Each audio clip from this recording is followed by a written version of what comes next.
Saving the girl, saving the day. Yeah, go Spider-Man.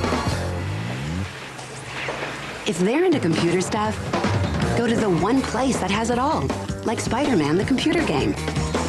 There's something fun for everyone at Best Buy. Go get him, Spider-Man, yeah!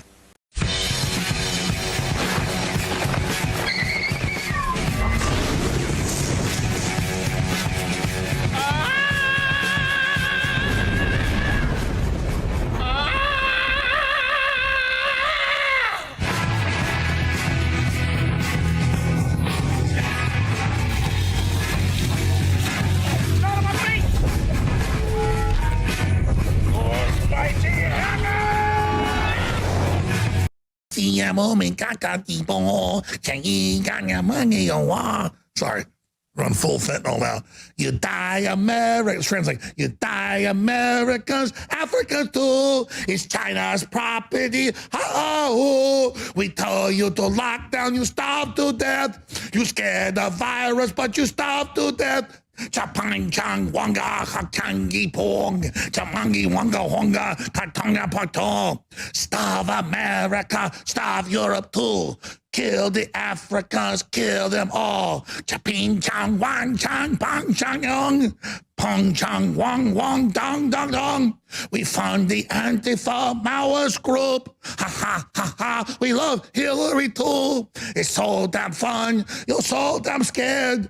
Wear your mask and prepare to die. Chang wang chang chang pong chang yi. Dong dong long bong bong geeky. We love LeBron James. He's so good. Death camps, organs of students too. Kill the Muslims. Kill the Christians. Kill the Buddhas. Liberal lovers. Ping chow wang chang bing tong kong. Bong dong long chong tong da tong. Bill Gates loves us. He does so good. Take our vaccines and die like you should.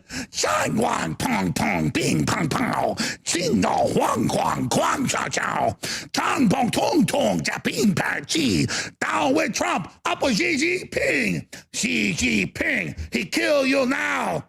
Take the shots and learn how to die. Die, American scum. Ping, pow, ping, po, bang, chakang.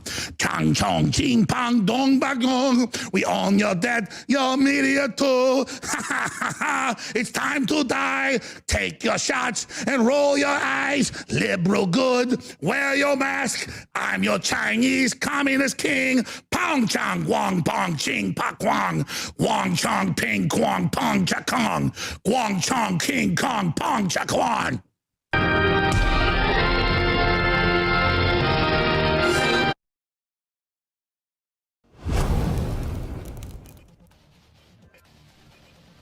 How's it going, guys?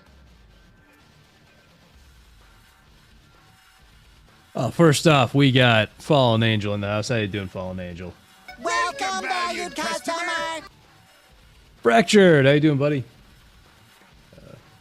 There we go. The more the magicer. I did not use that clip at all yesterday. Fractured, you missed a great stream yesterday. I introduced the girl to my SpongeBob Turbo autism, and I think I managed not to scare her away. So, that's pretty fun. Yeah, how'd you guys like the stream yesterday? Let's see. Yeah. No, did the Tommy Tallarico version have music to it? I don't know if it did. See, yeah, Fractured, I see you love the Jack Blackening that I added to the intro. Yes, Alex Jones is Hiroshi, of course. Snap, how you doing, brother? Welcome, valued customer. Alex Jones does do quite an impressive Winnie the Pooh impression. Although, of course, that is my Oshi fentanyl Chinese dragon. Jerry, good to see you, man. Driving home. Have a good drive. The more the magicer.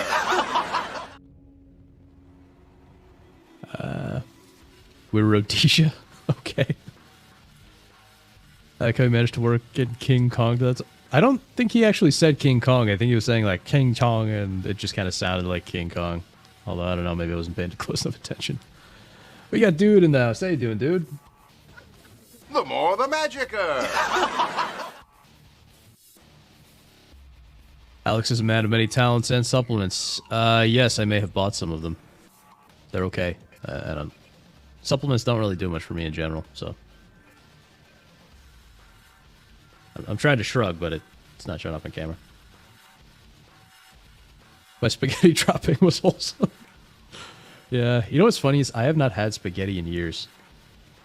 That sounds crazy, right? Is he done? I saw you had that stream going, dropped a like, but I know zero about SpongeBob. Well, it's never too late to learn, and those were the best episodes we were ranking too. Not too bad, Snap. Yeah, actually, sorry I was a little late to kick the stream off, guys. I was watching DSP. You know I love watching DSP. And he was shitting on game journalists and saying how the game awards are pointless. And I was like, you know what? I gotta let him cook for a bit. Anyway, how you doing, Snap? Modern SpongeBob games are pretty good. SpongeBob games have always been pretty fun. There is actually one of my favorites is an old, it might be one of the very first games. It's called SpongeBob Employee of the Month. It has nothing to do with the episode Employee of the Month. It is just a point-and-click adventure game. And I've been trying to get it to run forever. Bizarrely, it runs on Linux, but not on PC. Or, like, on Windows anymore. Which is crazy. But, yeah, I would love to stream that game someday or something, because it is just such a fun little game. And then there's, of course, there's the famous Battle for Bikini Bottom, which got the remake from, I would say Purple Lamp did the remake with THQ Nordic. And that was great. The original's great. The remake is even better, in my opinion. So, yeah. And then there are a lot of other good games too. I've noticed that they've been putting out some games. I haven't had a chance to try any of the games that came out after that, but clearly they're putting a lot of love into them. So I appreciate that. Listen here, obesity requires you to eat spaghetti, especially if you make them yourself. Yeah, see, I'm too lazy to make spaghetti. If I want pasta, I'll just make like penne pasta or something. I once saw a girl ranting about penne pasta and how much she hates penne pasta, which is interesting. I agree with DSP on something. I don't know how I feel about that. Look, like I said, once in a while, DSP actually does drop some unexpectedly based takes. Ravioli, what's in the pocket, really? Remember, ravioli, give me the formuoli. Ant Dude. I don't know who Ant Dude is, but dude says he thinks Ant Dude thinks the newest SpongeBob game made by the Rehydrated team is better than BFBB. Okay, interesting. That, what is that, Titans of the Tide? Yeah, I think I have that wish listed somewhere. But yeah, I haven't even played the last one that came out. And I refuse to play the Patrick Star game because Patrick Star is just not good anymore. I also refuse to watch the Patrick Star show. That's just gross out humor. But yeah, Ant Dude is the Kirby YouTuber. Okay, gotcha. I don't really follow Kirby stuff that much. But yeah, so welcome to the stream. Hope you guys are doing well. And it's great to see you guys again. So we are back from vacation. I mean, yesterday we were back from vacation, but we're back to our regular streams. So, let me get the conspiracy disc going. I can send you the video that talks about SpongeBob modern games. Yeah, sure. Yeah, I'd love to see that. We need a song made of mayonnaise. I would not even know how to do that. I have no musical talent whatsoever. I have no talent. Mr. Tentacles has all the talent. If I'm lucky, Mr. Talent may rub his tentacles on my art. Cool. Okay, I see, dude. You just sent that to me. Cool. I will check that out later. Well, I don't know. Maybe that should be a React topic. I don't know. Fractured, if you're not aware, that was literally just a quote from SpongeBob. All right, so we got a few stories to go through today. Yep, I see. Yep, yeah, and I was saying we might, I don't know, we might react to that actually. I don't know, depending on how long it is. DSP imitation right point. I wasn't even doing a DSP imitation. That was my SpongeBob impression. Da da da.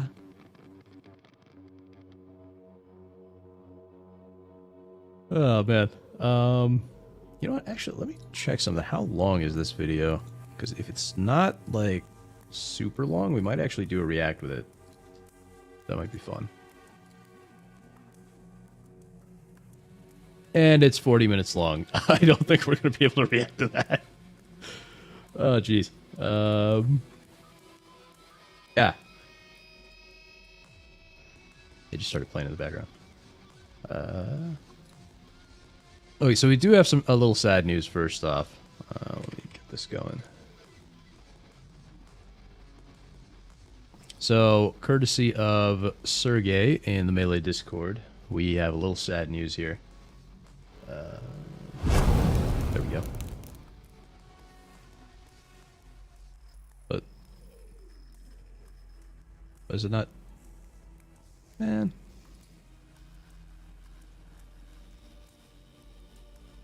Oh, for some reason I changed the name. Here.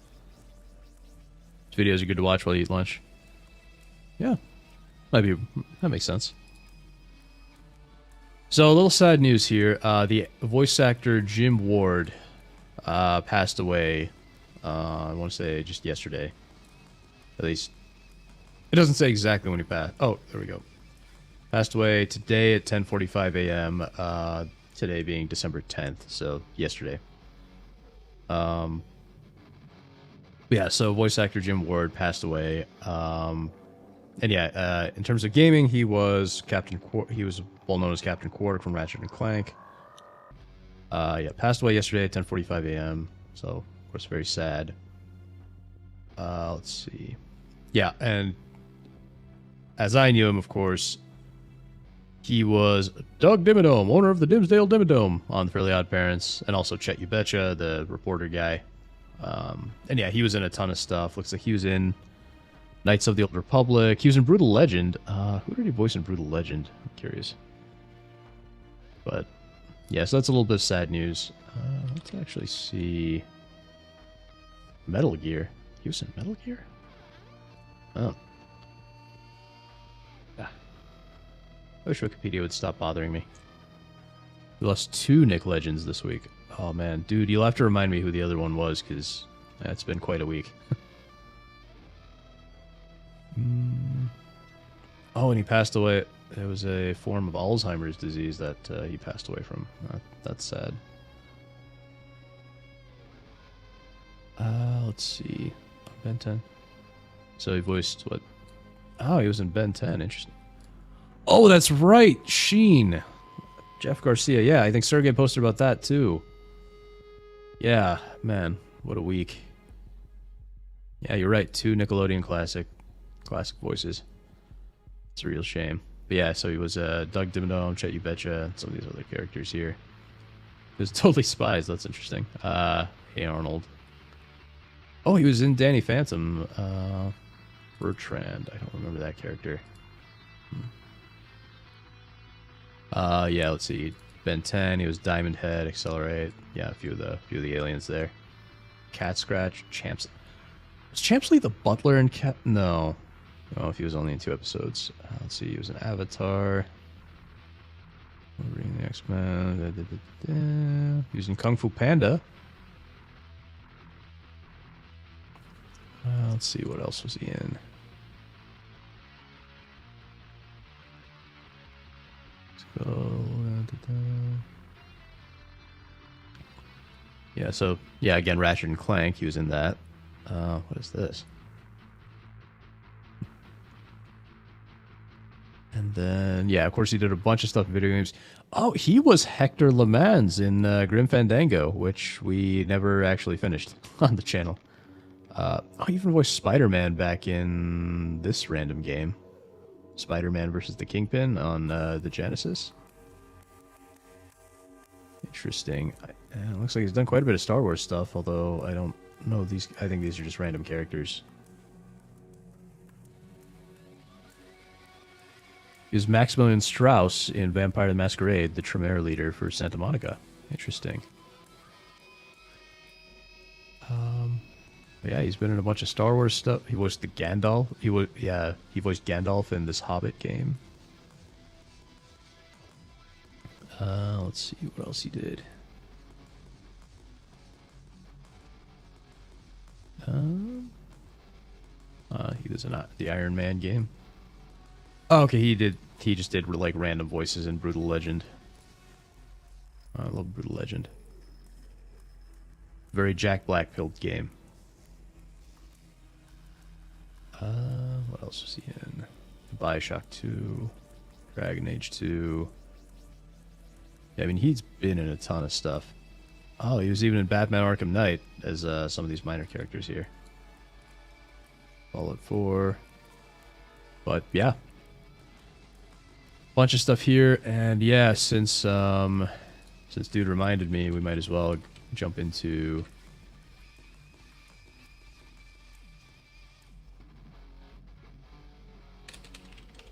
Jeff Garcia passes away.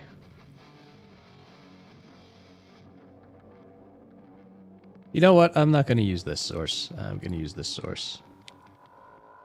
The MZ is a little too spicy for me. Yeah, so Jeff Garcia, famously known as the voice of Sheen from Jimmy Neutron. It is sad that everyone just sort of forgot about Jimmy Neutron. That was a good show. Although I guess it was kind of Nickelodeon's equivalent of Dexter's Lab, now that I think about it. But, I mean, hey, it was good. But, yeah, so he also passed away... Oh, wait, December 10th.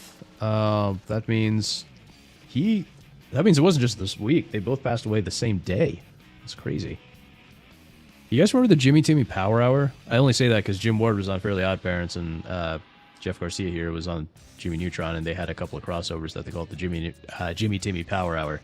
Those were really fun.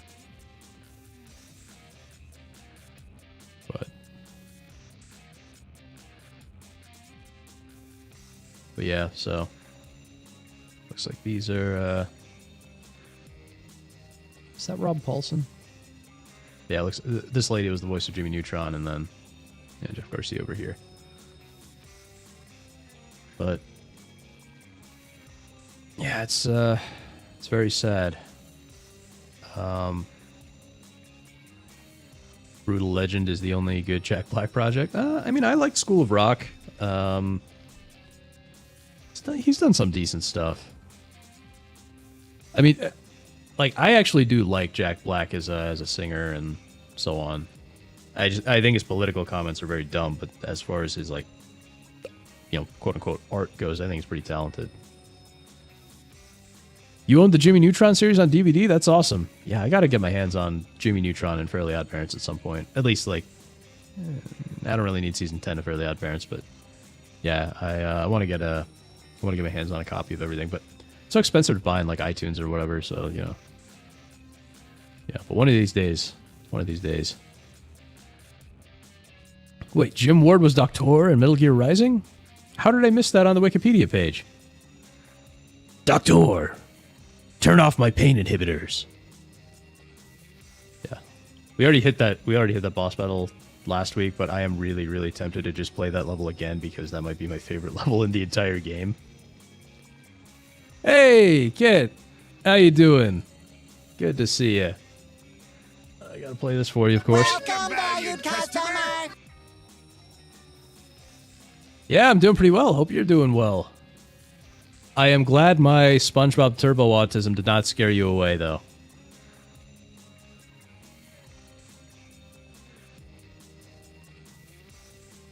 You saw it on his IMDb page? Oh, okay, gotcha. Yeah, and guys, if you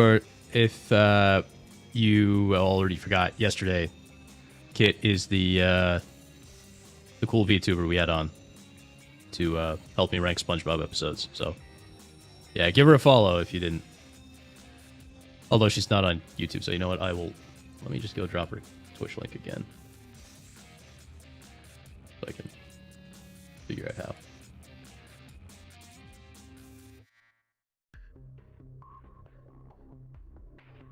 Sorry, I'm boomering for a second, chat.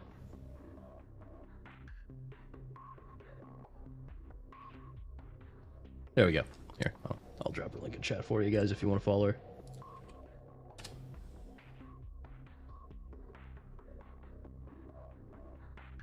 There we go. Nah, it was a lot of fun. Can't wait to finish the list. Yeah, me too. I think I got the whole virtual machine snapshotted, so it should be pretty quick to get started again. So, but yeah, that was awesome. Thanks again for coming by yesterday, and yeah, best of luck with your move and everything. I hope it all goes well. Let's see. Couldn't find Fairly Odd Parents, but I'd skip everything from the dog onwards. Yeah, that dog thing was weird. I didn't like the dog, but season 10 was worse when they replaced him with the girl. They didn't explain anything about where the dog went, and then they just added that girl Chloe, and the show just really went downhill at that point. Although, also, by the way, did you guys know that Frankie Muniz originally voiced Chester McBadbat, and the only reason that he had to be replaced by Jason Marsden? As in Frankie Muniz from Malcolm in the Middle and Agent Cody Banks.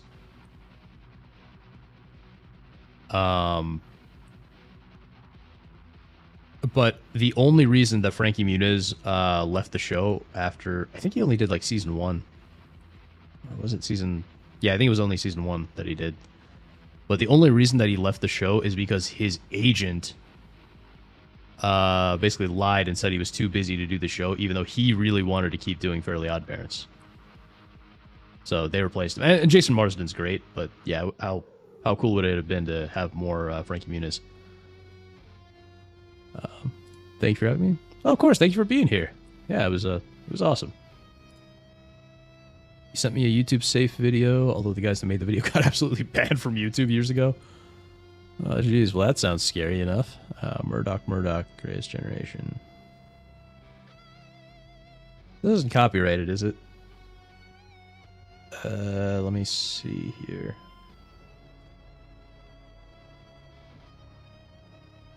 I'm going to open this on my actual machine first, just to see if it's...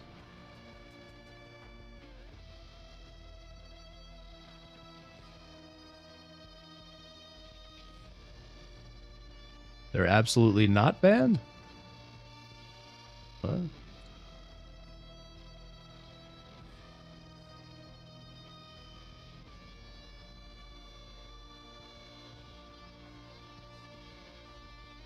Huh. Okay. Might look at that later. Yeah, we might look at that later after we're up here. Oh. It's mostly money that's going to be a pain, but packing-wise, like 90% done. Yeah. Yeah, that makes sense. Yeah, money's always tough.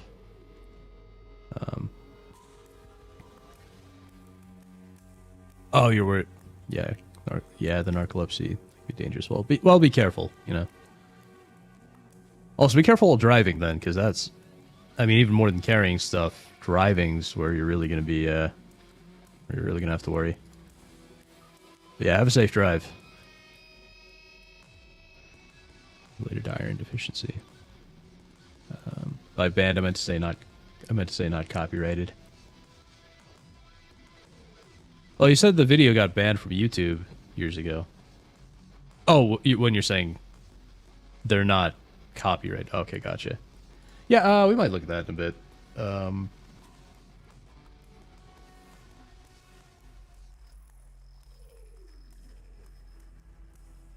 Yeah, I'll take a look in a bit. But yeah, so that is sadly, we lost two legendary Nickelodeon actors yesterday. Jeff Garcia, the voice of Sheen, and then Jim Ward, the voice of Doug Dimmadome and Chet You Betcha, among other things. So yeah, that is today's sad story. Alright, you know what? I guess we can try playing whatever Fallen Angel has just sent me.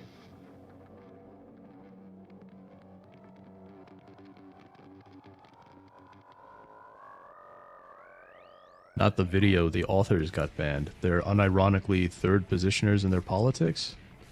What do you mean by third positioners? You're saying they're... I assume you're saying they're not, like, liberals or conservatives?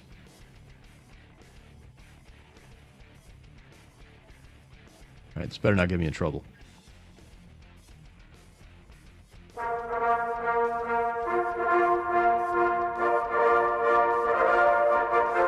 All right, men.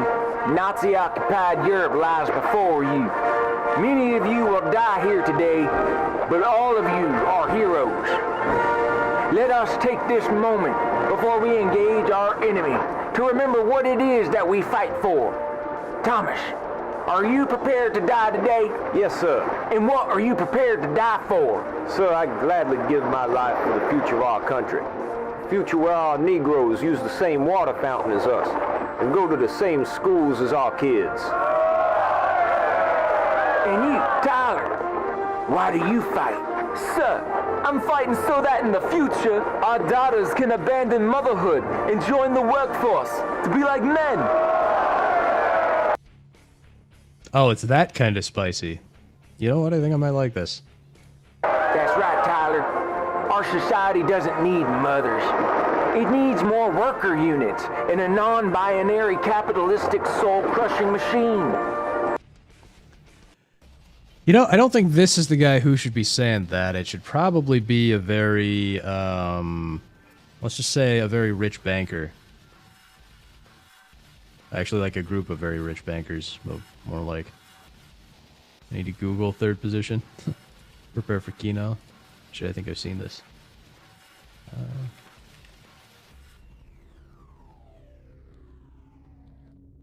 The third position is, oh dear. Now I see why they were banned. James, what are your hopes for the future? Well, I just want my granddaughter to pop out as many welfare-supported mulatto babies as possible. I'm sure all of us would recognize our white privilege and would agree we should offer up one of our granddaughters to the superior African bull. Now, Are you? No! Are you joking? No! Are you joking me? now let's hear from Nigel from the Royal Army. What are you fighting for, soldier? Well, sir, I would say my greatest hope would be to see a Muslim mayor of London one day. But the truth is, I aspire for something even greater. That someday no Muslim sex criminal will be punished in our kingdom again. When was this made? Dude says, I wish we were in a capitalist society, but we're in a corporatist society. Yeah, pretty much. We're in this weird sort of corpo-socialist society. Which is why I always say America is not a free market. It's not a capitalist nation. It's a socialist nation, and it has been since at least... what year was the Federal Reserve Act passed again? 18-something. Federal Reserve Act... 1913. Okay, then that would be the 16th Amendment.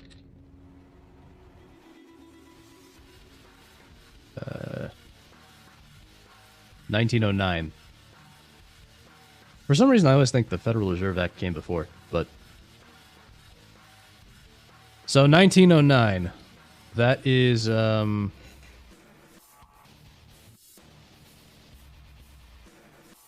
that is when America ceased to be a capitalist country. Just to point out, this was made 9 years ago, back in 2015. Okay, somewhere around there.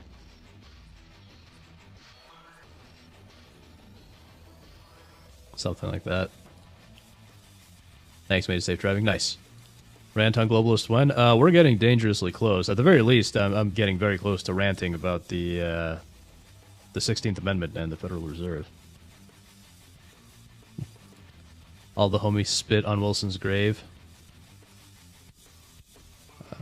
You know, let me find this.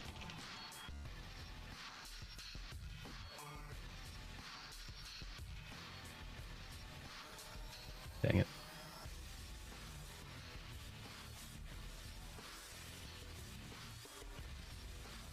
There's a great meme here. Request the clip. Do they not have the ah? Oh, so the clip's not even here.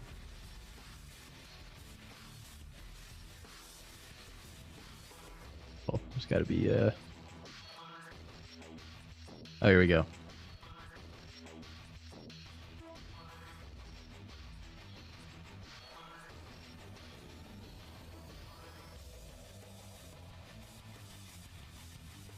Just pretend this is Wilson's grave that he's holding. Let us spit on his flag. Tfu. Tfu. Sergey, how you doing, buddy? The more the magicer. We actually just covered a story that you posted in Discord. So we were actually just talking about Jim Ward and also Jeff Garcia passing away. So you just missed it. Yeah, but good to see you, man. Hope you're doing well. Nice. Jean-Pierre, why did you join us on this most holy crusade? Well, mon capitaine, I wish to see the German invaders pushed out of France, so that on one glorious day, it can be occupied permanently by a tidal wave of sub-Saharan Muslim invaders. We should all be so lucky as to... You know what though? Speaking of Fairly Odd Parents, let me see if I can find this. Fairly Odd Parents.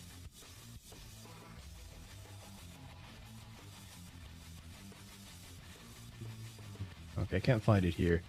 There is a great clip, great GIF of. Yeah, I can't find it here.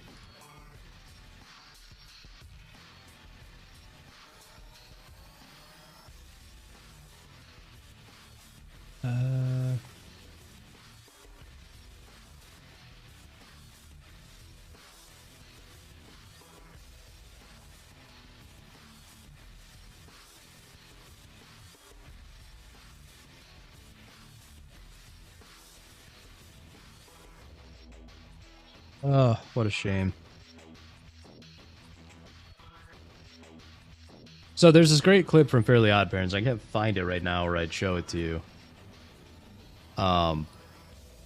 But basically Timmy throws a water balloon and misses and it hits some guy in France. And as soon as it hits the French guys, everyone just stands up and goes, "We saw right there." Oh, wait. I think I found the GIF at least. Let me see here. Copy this. I will go to... This is a lot just for a shit post. I know, but trust me, it's hilarious. This is just the GIF, but, you know, still. There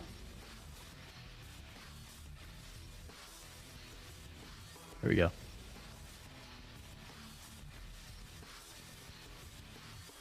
We saw it there. So yes, the Fairly Odd Parents accurately captured France here.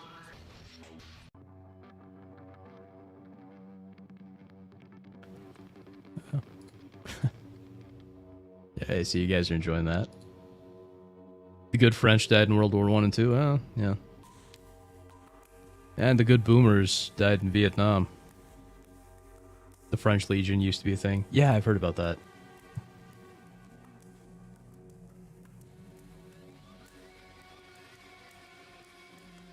Alright, so back to whatever Fallen Angel has sent us. Has to be replaced by a tidal wave of sub-Saharan Muslim invaders. How about you, Captain? Why do you fight? I fight so that one day a black man can be president of the United States and use his authority to force bakeries to make cakes for homosexual weddings, force schools to allow transsexuals to use whatever bathroom they want. Oh, you know what? I actually might support. Maybe, you know what? Maybe I actually support that. Because that's what the women voted for, right? My voice sounds a bit different. I wonder if it's because of yesterday's stream. Because when I'm not streaming, I don't really talk much. So it's probably just because my voice kind of, you know, got a little worn out yesterday from all the talking. So it's probably just sounding a little different because I'm talking again today, which I don't usually do. I usually speak once a week. For more than like 10 minutes once a week. So, yeah, there you go. I don't know. Maybe my voice sounds better like this. It's also tiresome. Yeah. Got tired. Oh, I could never get tired of the SpongeBob. I could never get tired of SpongeBob and Patrick going through the perfume department. I sound more like Batman, so it actually fits. Yeah, I wish I could do a good Batman impression, but sadly, all I have is this high, squeaky voice like Dr. Doofenshmirtz.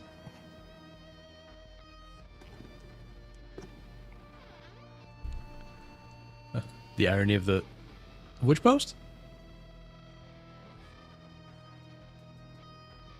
So that my great-grandchildren will be burdened with debt at the beginning of their adult lives for a worthless degree from a Marxist educational system.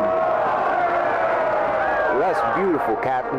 What about you, Frank? Well, I want to help free the people from the Holocaust camps so that they can hang guilt over us for nigh a century while they quietly take over every institution of our society from finance and education to media and government bureaucracy. They are truly God's chosen people, and we should submit before their superiority. What about you, Isaiah? Aren't you from the tribe? Well, I'm just here to support our communist allies so that they can rape Eastern Europe for a couple of generations and murder tens of millions of people in China. Well, communist... Are you... No! Are you joking? No! Are you joking me? Wait. I got another clip here. You can find this out by checking the early life section of their Wikipedia pages. Who was they, though? We can't say who they is, can we? Press. This is what they died for. Yeah. Communism is the way of the future, boys. Remember, folks, the Nazis are the bad guys, and we're the heroes. Are you ready? Viva la France! For king and country! For the future!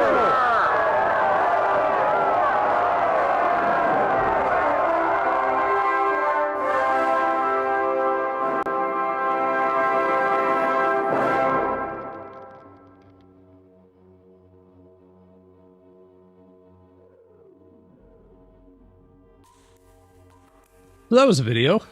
That was certainly something. Sent me some breaking gaming news today. Oh, what's going on here? Arcade 1-Up. Okay, well, let's have a look here. Let me pull this up over here, and I just realized I forgot to post on Twitter that I'm actually live.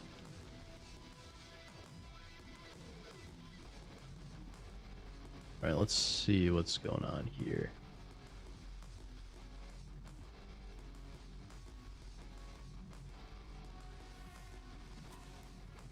Okay, so I'll just pull up the link because Twitter doesn't really work well if you're not logged in.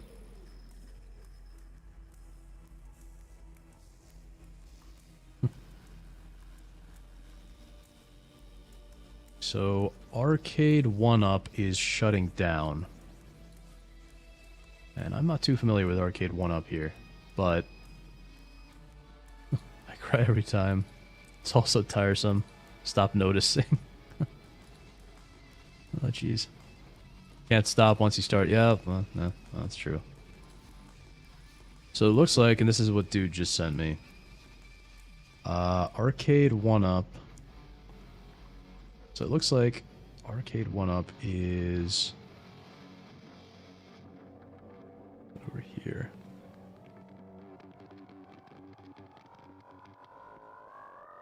Not seeing much, but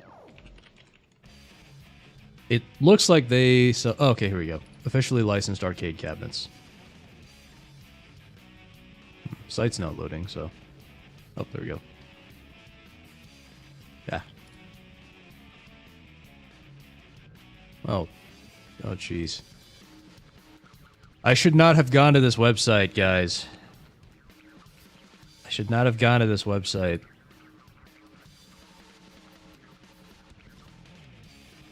$650. Jeez.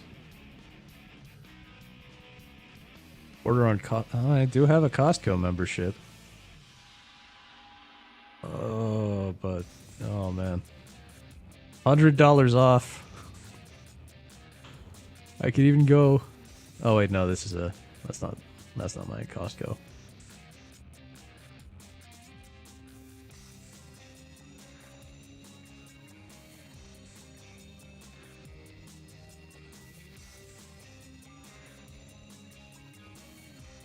Oh man, if I had the money to burn, chat, I totally would. Yeah. They put out these retro arcades. Yeah, you've got a Teenage Mutant Ninja Turtles cabinet. Nice, dude. You want an arcade? I can teach you how to make your own. It's actually cheap and quite fun to make one. Nice. Oh, are you talking about like with the Raspberry Pis and stuff? Yeah, but I think Raspberry Pis are getting expensive now too. People end up modding them to play ROMs. Yeah. I mean, that's a good way to do it. It comes with a little padlock. Claw machine. Oh man, now I really want it. Yeah, dude gets my, dude understands why I'm soying out right now. They're neat looking and all, but they're like half the size of what arcades were, and it's kind of mad. One full-size arcade cabinet if I were to... Yeah, but I mean, this is good for like fitting inside your house, you know? Also, it's SpongeBob themed, so it's like... I really want it.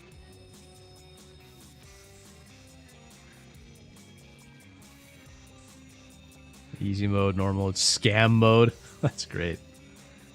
Each claw machine includes 6 plastic prize capsules and 6 SpongeBob plush toys. Oh man. I bet scam mode is something Mr. Krabs would use. There's actually a claw machine episode of SpongeBob, if you guys can believe that. If I do get another arcade machine, I'm doing a custom one. Nice. Did they do like custom ones too over here? Or are you saying you're gonna, like, build it yourself?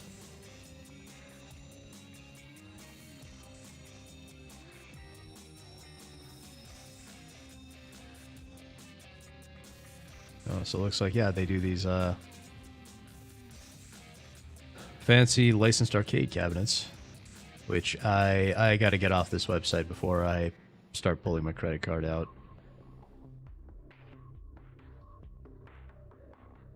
They don't do custom cabinets. Okay, gotcha.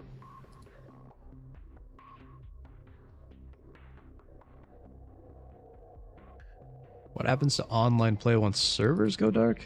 They have online play? For an arcade? Oh, I guess for like... Yeah, I guess that makes sense. Or like the actual games. I still got the claw machine on my brain now.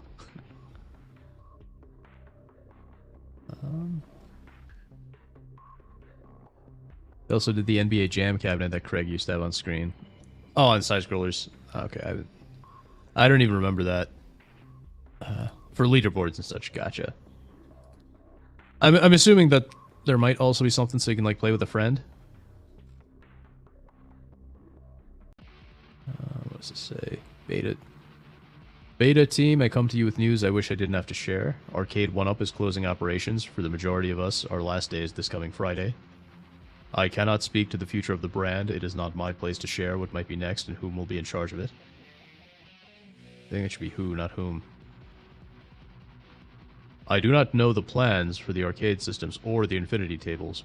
I believe they will continue to operate as they currently do, but I do not know for certain. And here's a moderator post. Someone has said the following. We built a fallback mode into our Gemini online code from the start that will allow online multiplayer without a server. Machines that use Gemini will be able to play online even if the servers are sunset. Four-man's matchmaking, like some indie PC games do, where it keeps a directory of the last 100 IPs it has learned of other machines you've played with, and pings them directly to see if they're available, you can manually add to the list. It does have to be manually switched on, and you would need to set up port forwarding on your router to be visible, but enough people have the instructions, they'll be shared if it ever comes to it. Interesting.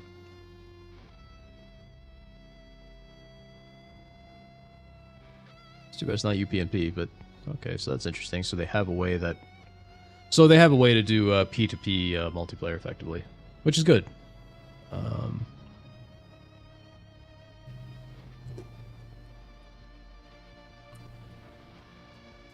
these guys are mostly just talking about what's going on. They also had online play, but they do have a way to play peer-to-peer stuff. Okay, yeah, that's what I just read then. Yeah, yours doesn't have online. Yeah, if anything, I would want that claw machine, but yeah, even $540 that or $550, that's still way too much for me. Especially for, you know, something like that. This guy's asking what they could have done. This guy's saying the price got too high. $299 was perfect. Selection was too narrow. How many Street Fighter, Pac-Man consoles do you need to release? It makes sense to do some unique ones per year. The really cool ones like Tron, Star Wars, Dragon's Lair were impossible to find at retail. I'm not buying something that expensive and large from a place I have to pay shipping or, God forbid, shipping on a return. Build quality was iffy. Communication wasn't great. Interesting. So, I don't know. Dude, is yours, how's the build quality on yours, then? The on sale at Walmart era was the best.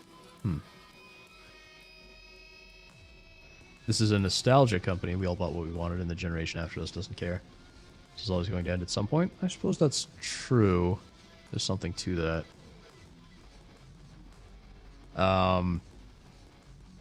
Yeah, a lot of that stuff does seem to be banking on nostalgia.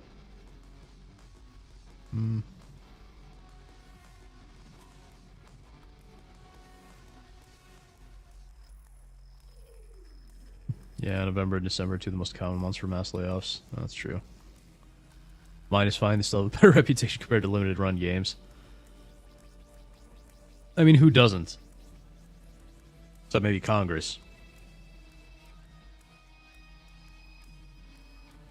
Respect Code Mystics for their transparency and for building a fallback mode, even if it's not the ideal solution. Yeah. Yeah, I can agree with that.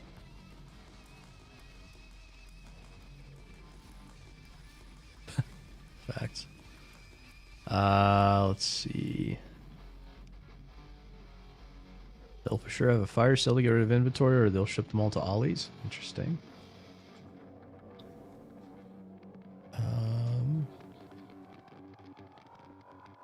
Okay, this guy's just complaining about Trump.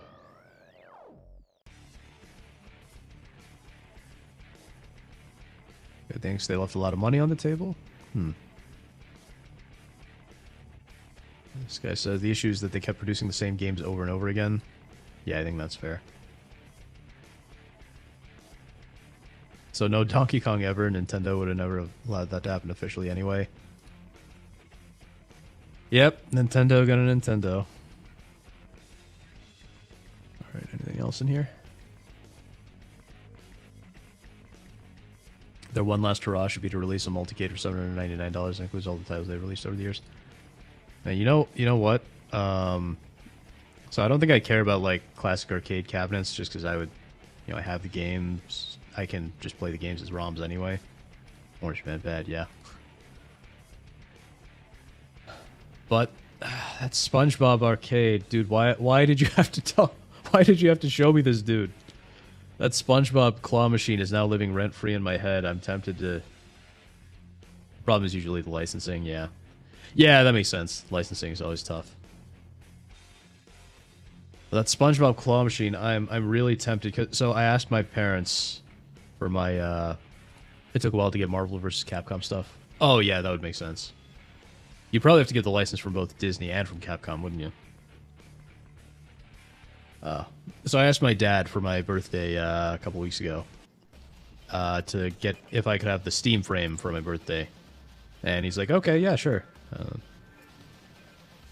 Because I really want the Steam frame, and I figure that's a good birthday present, even though we have to wait for it to actually come out.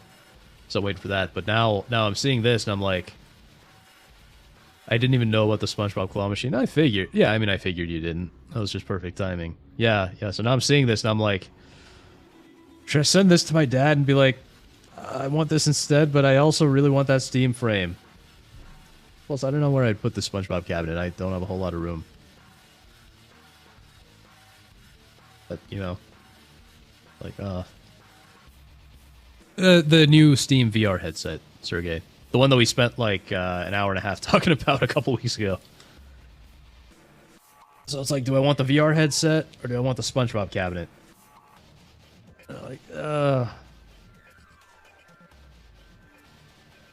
Yeah. So, yeah, and it's at Costco too. A claw machine is temporary, Steam frame is forever. Well, I mean, they're both temporary, right, in that sense, but the Steam frame is definitely going to be a lot more useful, a lot more usable, and especially it's going to be a big upgrade from the VR headset I have, because that's like a heavily modded Vive that does work wireless, but it's painful, it gets really hot. It's very heavy. So being able to actually get a really good upgrade from that actually seems to do everything the old Vive does would be amazing. But that claw machine, man. It's just it's just because it's SpongeBob. Like I said, I'm a huge. You guys know by now I'm a gigantic SpongeBob autist. VR for gaming. I mean, I don't know. I do want to try Batman Arkham VR out again on there. I don't think I'll play Arkham Shadow because that's Roger Craig Smith. But I've got a PSVR. I don't need a Steam frame. Really? I didn't know you were a PlayStation guy, dude. I thought you were an Xbox guy like Neo. But, I mean, I'm sure PSVR is fine, but I want to play, like, PC VR, I would go for the VR. That's just me, though. I would use it for Half-Life Alex. Yeah, I mean, the Steam frame is probably the thing I want to stick with, but, I just also really want the SpongeBob machine. But okay, so interesting. It looks like the guys that are making this stuff are shut down. Let me go back to their website here. It looks like they made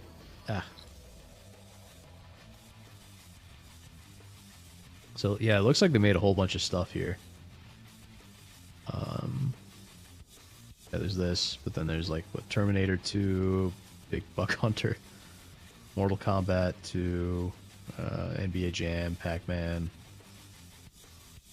this random arcade one-up claw machine, Infinity Game Board. So it's just like a tablet. Yeah.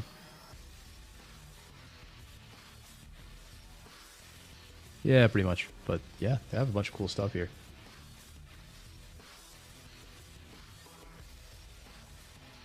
So yeah, that is the story. That is Arcade 1-Up, the story that dude has just sent us.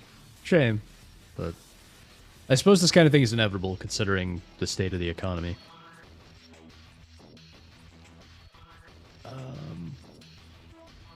Alright, so what else do we have here?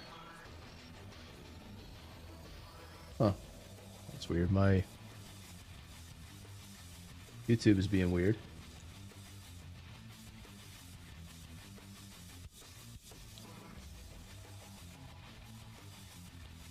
For some reason on YouTube itself, the chat's just like stopped. Like I can see them in Stream Ninja, but not on YouTube. That's weird. NoobTube. Yeah. Let's see. Ooh, this is interesting. This is a tech. This is going to be a bit more tech-based, but I find it fascinating. So, a couple of stories from Valve here. Arcade 1-Up was good, just needed to stop making new editions of the same cabinets when they weren't adding features. Yeah. Yeah, it sounds like what those people on Reddit were saying, too. Yeah, I agree with you. So, since we're talking about Valve, there's some very interesting stuff coming out of Valve. I think Valve is doing a lot more to advance Linux than the actual companies that run the Linux desktop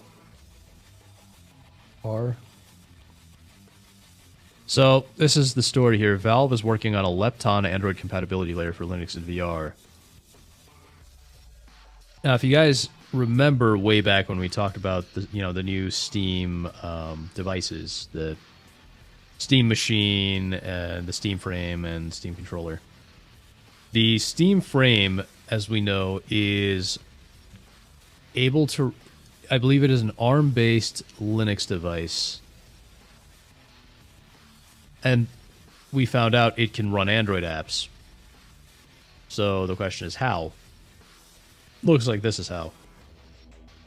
Yeah, they are prepping for the Linux phones. Oh yeah. Yeah, if they come out with Linux phones, I will drop Android like a hot potato. Like, I know there's the Pine phone and such, but if they come out with like Linux phones that actually work, I will totally drop Android for it because Android has been pulling a lot of shenanigans. I know Android is technically Linux under the hood, but you know what I mean. If they come out with new /Linux phones.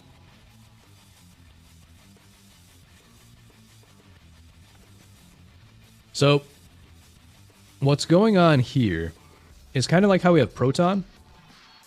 You know, if you guys aren't familiar with Proton, Proton is the translation layer based on Wine, which allows a lot of Windows programs to run on Linux. Without emulating them, it actually just tries to... It's a compatibility layer to help them run natively. So Steam has created another... Well, they're working on another project called Lepton, which is... Leptons are... I know they're another type of subatomic particle, but I know they're like a subatomic particle. They make up neutrons, I want to say. Leptons are elementary particle that makes up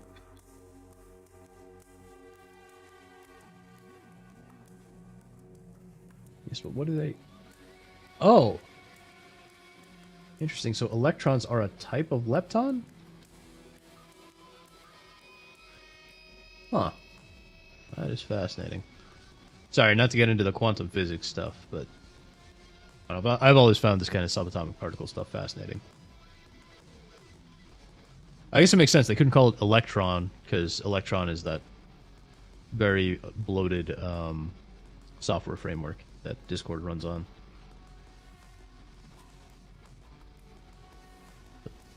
Neat.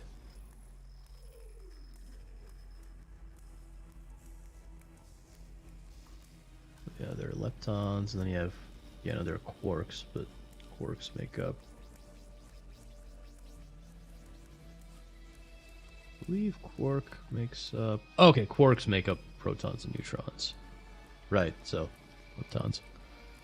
I went to California public schools, so I have no idea what you're babbling about. Subatomic particles. So, it's just the name, because, so, you know, Steam's compatibility layer is called Proton, which, of course... is a build, you know, subatomic particles, so you have protons, neutrons, and electrons. And then lepton, which is the name of this, is, I guess electrons are a type of lepton, but they can't use the name electron because electron is already a software framework. So I'm just spurring out over the name. That's all it is. I fear for the state of Valve when Gabe dies. Yeah, his son, we don't know a whole lot about. We don't know who's going to take over Valve when he passes away. Thankfully, it looks like Gaben has been taking care of his health. It looks like he's a lot thinner than he used to be. So, you know, I'm trying to make a Gaben-like transformation myself, but, you know.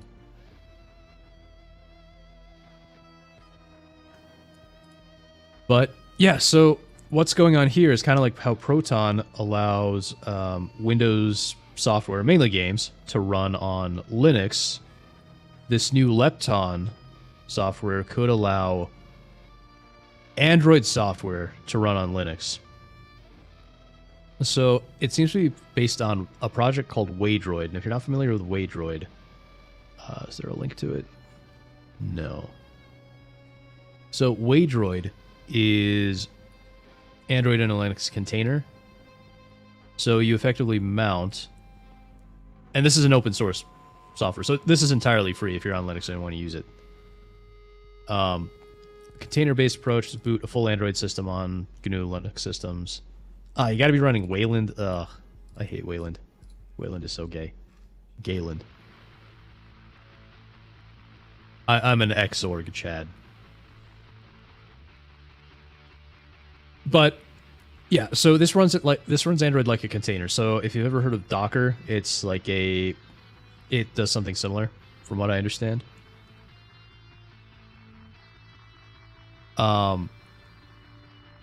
Yeah, so this lets you run Linux on, Android on Linux, kind of like how there used to be Windows subsystem for Android, which would let you run Android apps on Windows, which it kind of fell by the wayside because, you know, it was really more of a developer thing.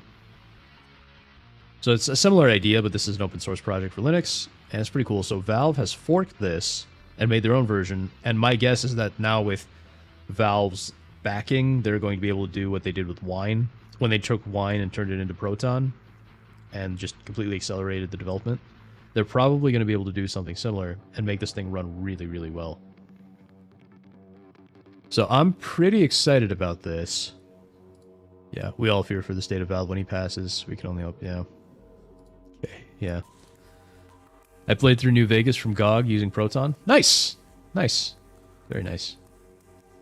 Yeah, I really do appreciate that they're keeping a lot of this stuff open source and usable, so you can use this with games even when they're not on Steam. No, sorry, I said Docker. There's a software called Docker here, and it's a container, which is it's difficult to explain, but it does virtualization, but it's not a virtual machine. So it's a more lightweight way of doing virtualization, and this is usually used for more development, technical type stuff. Whereas, like, what you're seeing right now, my entire screen that I'm sharing with you guys, this is a virtual machine, so it's just literally emulating an entire operating system. Docker is able to do this on a much lighter level. So, like, you guys know my AI server, the whole AI girlfriend thing. But all the stuff running on that server is running in a Docker container. So does that mean they're going to make VR run better on Android phones? In theory, it's possible, but it sounds like it's going to be the other way around. So this is to run Android apps on Linux devices, not other stuff on Android. So, yeah, Lepton will allow users to run Android apps in VR when the when the headset launches. I'm still waiting to know when this thing launches because I want to get it as soon as possible. I'm really excited for this. Yep, and Android ARM64. Yep, references to that were added to Valve's Steam SDK. Linux ARM64. Yep, that makes sense.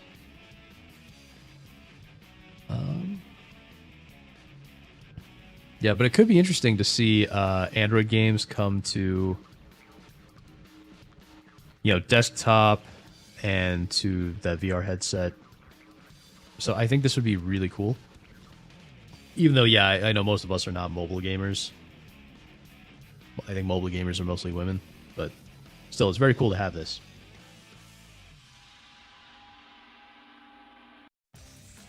Price will determine if you're going to get the Steam machine. Yeah, that's what everyone's saying. Yep. The price definitely is going to be a big factor. As far as I know, though, for the Steam frame, because the Steam frame is what I want. As far as I know, the Steam frame is expected to be priced a bit cheaper than Valve's Index, which is about $1,000. So as long as it's below $1,000 or roughly $1,000, I think I should be okay. Because, you know, I don't... like I said, I did ask for it as a birthday present. I don't want to make my parents pay too much money for it. But,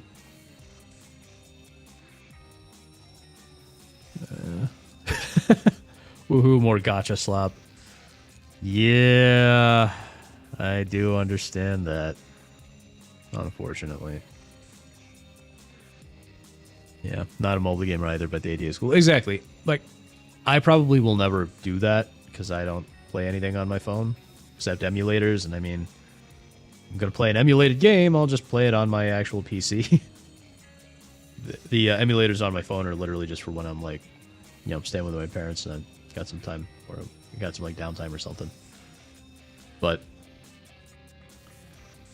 yeah, so I will probably never use it, but just from a technical perspective, I am very excited for this. But the real advantage of this is for non-gaming purposes. So if I'm running a Linux machine, for example, so Nest is a great example. If you guys know the Nest thermostats.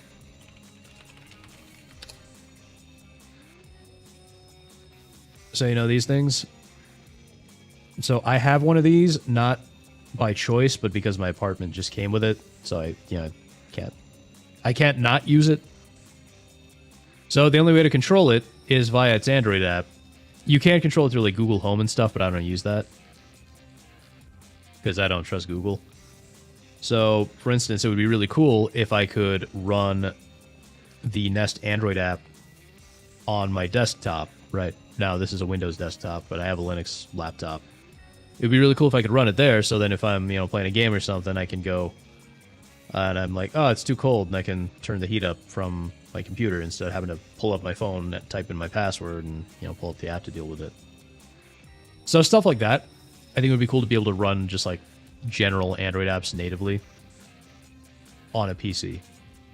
So that's where I'm really excited for it. And this isn't the only thing that we're seeing. So there's more news here or something else that Steam has been working on. So of course this is and Sergey, I think this goes closer to what you were talking about. So not only were they working on a project to let you play Android games on a desktop, you know, on Linux, they're also, at the very least, funding something to let you run Windows games on a mobile device. So let's see here. Yeah. So there is... So if you were wondering how Windows games, which run on x86 processors, were going to run on the Steam frame, which is an ARM device, and if you're not familiar, these are different CPU architectures. The reason that phones use ARM is because ARM primarily is a lot more battery efficient. It's better for... it's a lot more... It's easier to make a mobile device not run out of battery so quickly on ARM, whereas x86 is a lot more power heavy. So, and desktops have been running x86 forever, and programs are typically incompatible between the two. So if there's a game or any kind of program made for x86, typically you would have to recompile it to run on ARM, and that's just not something that is typically going to happen.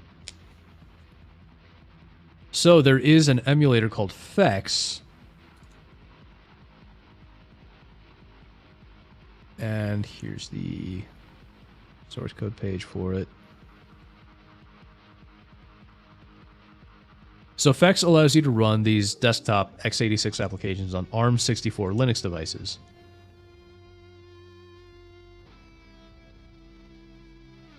So this is what this is what Valve is using to make your desktop games, your Windows games, run on their Steam frame, which is ARM based. It's the open source Fex emulator. And this emulator, as it turns out, Valve has actually been funding. And we'll see. Yeah, and it's an interview with The Verge, so, you know, The Verge.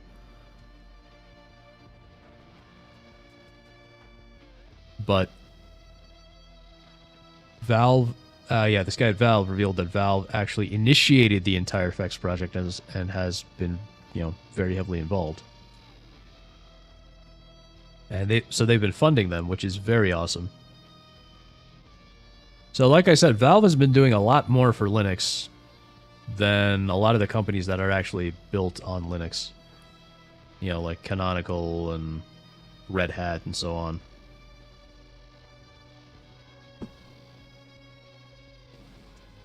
So I just think this is incredibly, incredibly cool.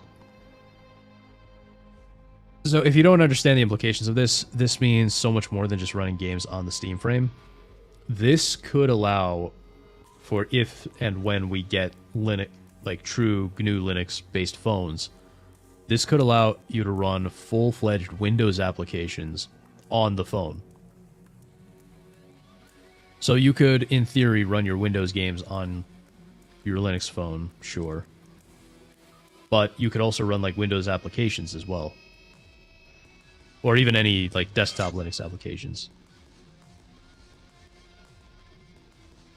Which means that you could so in theory, this means that you could even create an ARM-based desktop, and some of those do exist. There are like ARM-based Windows laptops out there. But you could take an ARM-based laptop, which would have a much better battery life on ARM, and you could run all your applications on there, which I think is pretty cool. Yeah, and of course it makes sense. So back when they did the original Steam Steam machines, they didn't do very well because you couldn't play a whole lot. But now that they've got stuff like Proton and FX and so on, it means they don't have to deal with native ports as much. Yeah, and here's the actual interview. And yeah, there's a lot of I hate the way these journalists write stuff, because it's like a lot of fluff, and so it's hard to get to like the actual core, the actual meat of the story.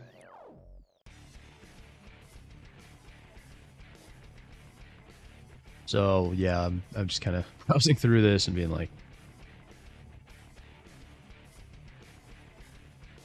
you know, where's the actual meat of the article, you know?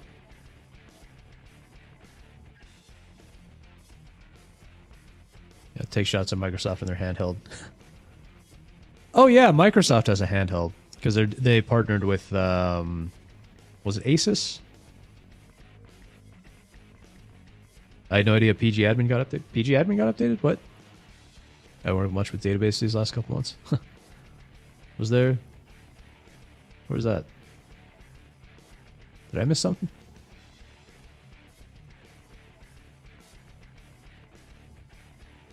Did I, Fallen Angel, did I miss something? You know, it would be interesting if this leads to the Steam Deck capable of running VR.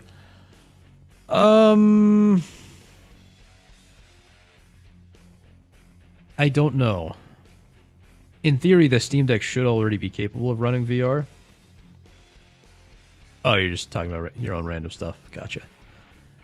In theory, the Steam Deck should be capable of running VR already because of Proton.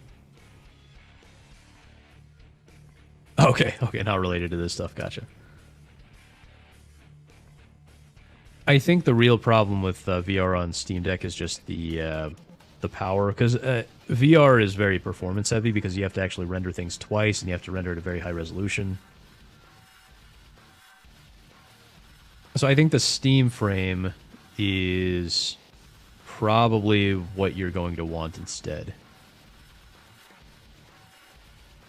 So is there anything of meaning in this interview that wasn't already in the other article? Let's see. So So this guy says they started wanting to do this this stuff with effects way back in 2016 or 2017. Yeah, see, he says there are a lot of price points or power consumption points where ARM-based chipsets are doing a better job serving the market. So yeah, in theory, this is another good point here. When you get into lower power, anything lower than the Steam Deck, ARM could be competitive with x86 offerings. So yeah, we could, in theory, get like an ARM-based Steam Deck or something akin to the Steam Deck. And it would be really cool because then, you know, the Steam Deck runs, what, maybe 2-3 hours on battery? An ARM-based device might actually be able to squeeze out like 4 to 5 hours of battery instead. So you could get like a Steam Deck with much, much better battery life if they can get this whole software on ARM thing working with the FX emulator.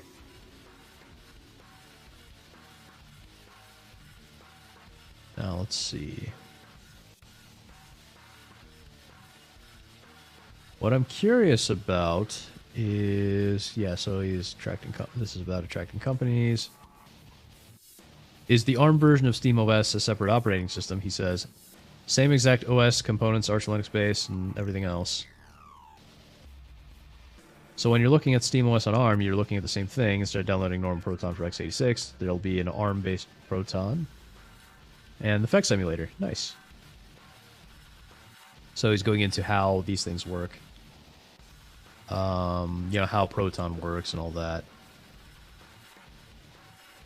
So, yeah. Games Windows executable. It, yeah, runs the Proton. Yep, and then it just translates everything. I just wanted to do for Proton. It's the same thing.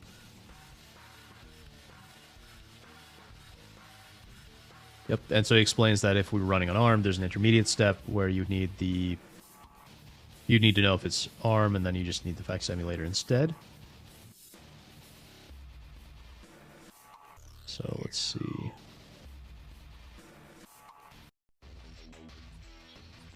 Yeah, so he says, the core developers on FX have been funded by Valve from the beginning, which is pretty awesome. And then... Yep. Here, so this is something we were talking about before. Steam Frame runs Android apps, but it's not Android on the headset. So here he's talking about Lepton. Similar compatibility layer as Proton, just targeted at Android. So yeah, this is the Waydroid fork Lepton that we were talking about earlier. Batty, how you doing, man? The more the magicer. Speaking of programming, AI is getting sicker at programming, keeps getting better and better. You only have to make sure the prompts are correct and the code, and AI does all the code. I've dealt with this, Fallen Angel, and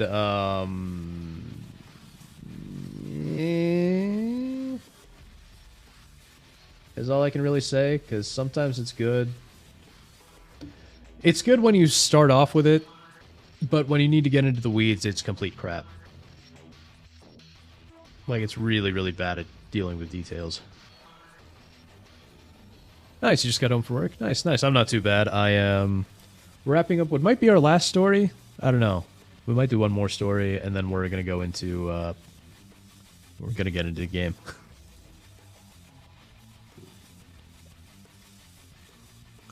Let's see. Oh, here we go. Will there be Steam phones? Will you bring non-gaming apps into the store in a big way? So the guy says, we've done things around phones with the Steam Link app. I don't know if that's going to be a big focus for us to develop local content or try to develop SteamOS for devices like that. I'm not trying to I'm not discounting any possibility, but I think with just living room, handheld, and desktop, trying to have a good outcome for gaming applications, everything else you want to do at a desktop, we have a ton of work to do. So it sounds like he's saying they're not working on it now, but we could, you know, if they get the time, they might try and make a Steam phone, which would be pretty cool. I mean, guys, I would seriously consider buying a Steam phone, because it would be way better than the way Android's going, and iOS is complete garbage, as we know. So, yeah, I would be very excited for that.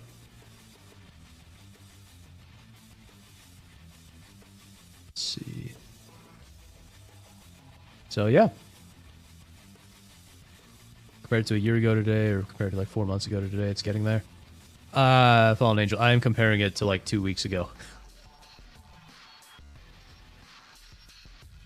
But yeah, that is what's going on with Valve. Valve is funding and working on a whole bunch of really cool compatibility layers, emulators, that could make it much better to run various games and software on Linux and on Android.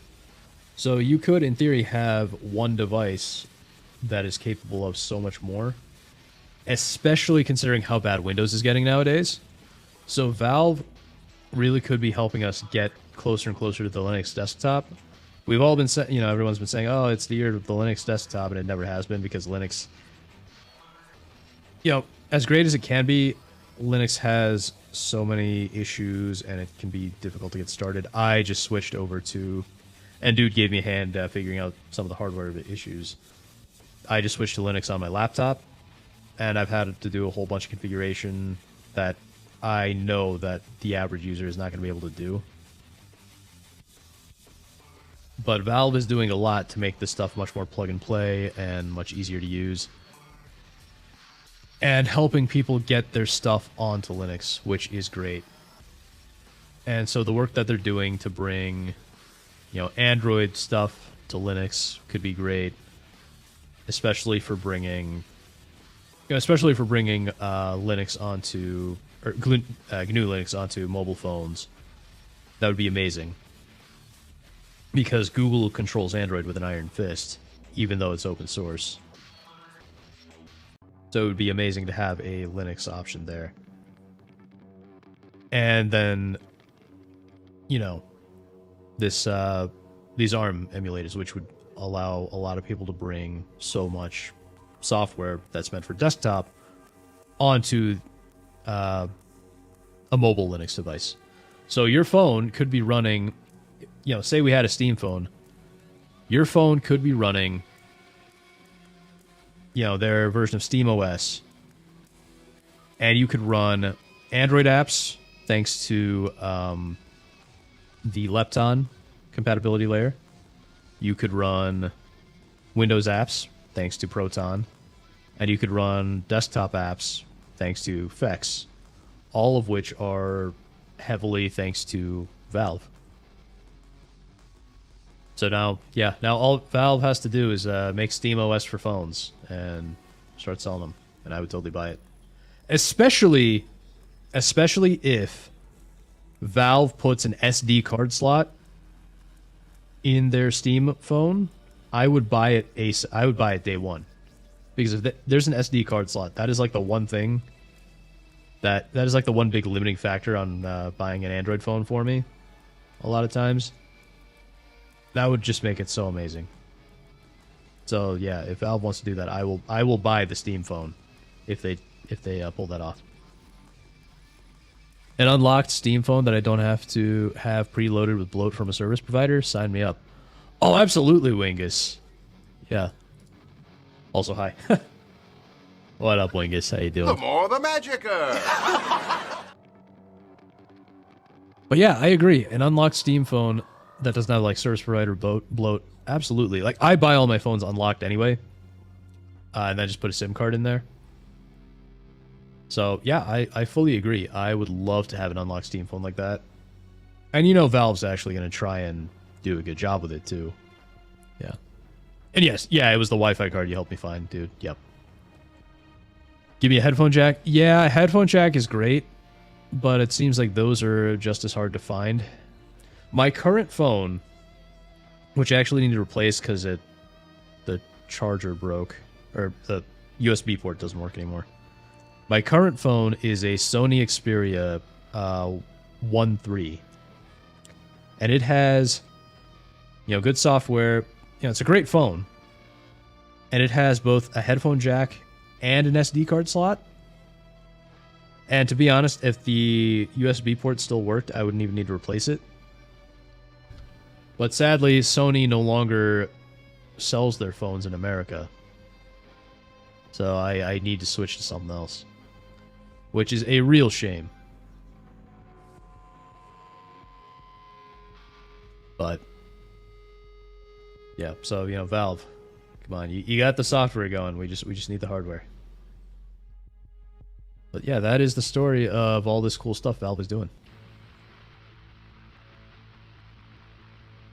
Let's see. So do we want to go into another topic here?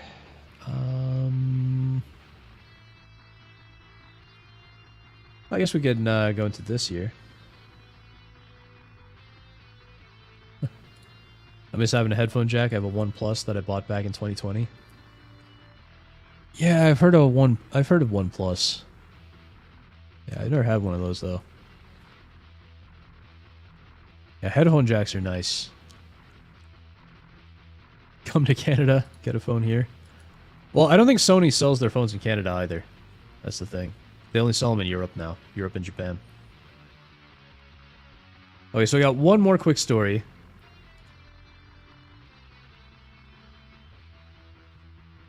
Can they respect my dark mode here?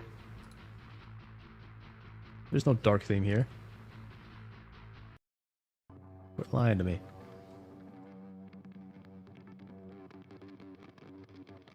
Remember when Samsung was laughing at Apple for removing the headphone jack and SD card slot? Pepperidge Farms remembers it. Yep. And now they don't have either one. Which pisses me off. Then again, Samsung's software also sucks. It's super bloated. African American mode. Yeah.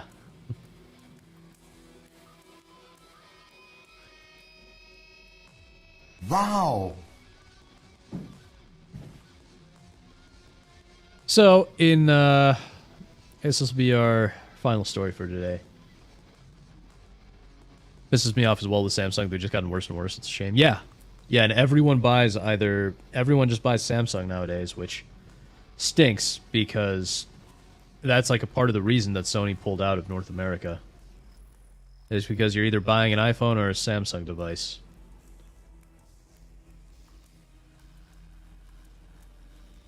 So, final story here. Fallout creator Tim Kaine, not to be confused with Hillary Clinton's running mate, is back working at full-time at Obsidian, but don't bother guessing what his new game is. His new game is going to be Avowed 2. That's just my guess right now. So, Tim Kaine has unretired and returned to Obsidian. The Outer Worlds co-director, so that already makes me a little bit nervous, has returned to Obsidian. So he joined after Fallout New Vegas, which is interesting. But yeah, he created Fallout for Interplay. Yeah, then he joined Obsidian in 2011 after Fallout New Vegas. So he stuck around for a while. Yeah, so he wasn't there for New Vegas, which is probably Obsidian's biggest game ever. But he was on Outer Worlds. Yeah, so he's there full-time. And he did help out at Outer Worlds 2 a bit, but he was also doing other stuff. Now he's back full-time. And he says, don't bother guessing what I'm working on. You're not going to guess right. I am guessing Avowed 2. That is my guess. So, he's got a YouTube channel, I guess, which I didn't know about, but he's going to keep going that, and they're all supportive of that, which is cool. Yeah, so he's not... Yeah, so not a whole lot to know about here, but apparently Tim Kaine is working on something for Obsidian, and we'll find out what. Dude says, I have a Pixel, so I could put graphene on it. Yeah, you can put graphene or Calyx on it. My problem with Pixel is the hardware. They don't have an SD card slot. I need a decent alternative. Yeah, I ended up picking out like a cheap $400 phone because it has an SD card slot. Yeah, Tim Kaine better than Tim Kaine. Yep, I agree with you there. Co-director for Outer Worlds. He's cooked. That means shit to a treat. Yep. Yeah, exactly. That's my concern. Is if he was on Outer Worlds, if he was the co-director of Outer Worlds, then probably not a whole lot of faith here. But I guess we'll find out.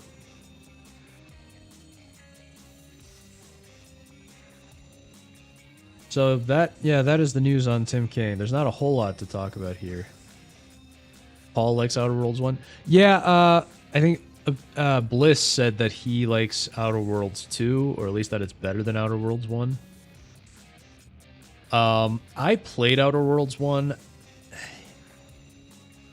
It wasn't terrible, but it was just painfully bland. And it was better than Starfield, I'll give it that. But it was painfully bland. Like, it didn't blow me away or anything. Yeah, dude, I'm gonna stick for a bit. You're gonna have to head to your appointment soon. All right, cool. Well, good luck to your appointment, man. Hope you feel. Hope it helps you feel a little better. Starfail, yeah. Well, it was boring, you know. All right, so I think we're good there. If you want to enjoy that for a quick second. Some more French surrendering. I think we're just gonna get into the game now. So. Give me 1 sec here.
gameplay.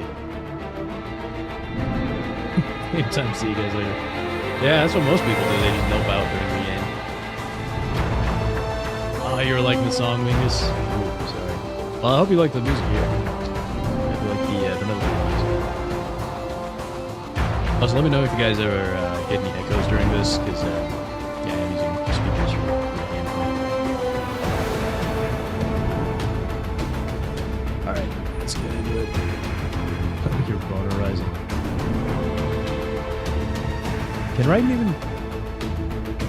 I don't think... You know what? I don't want to know. I love the Metal Gear Rising music. Oh, me too. Me too. Part of me wants to go back and play...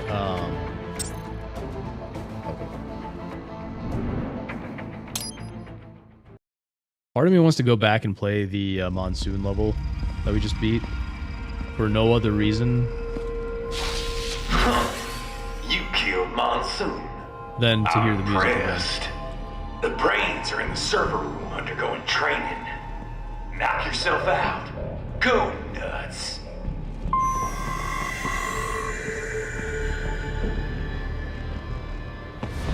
I'm sorry, sir. Our business agent is incorrect. Watch out! They keep on coming!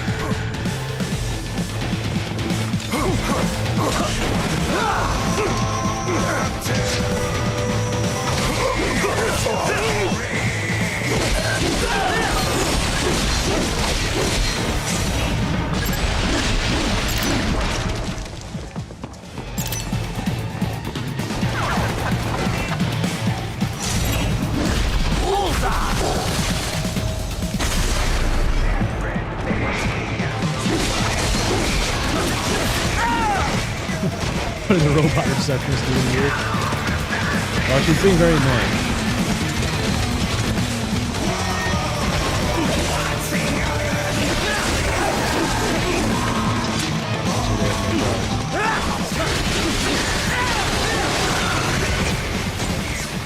The only flanker that gets special treatment is my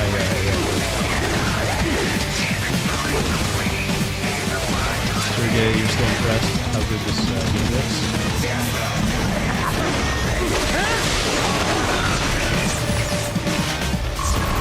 Some games today could learn at age well. I mean, it does look good, but I am using a bunch of texture mods. Raiden, Sundowner contacted you from the top floor. Time to make your way up there. Hey, that was Jim Ward. Doctor. Oh, is the game too loud? Okay, let's see here.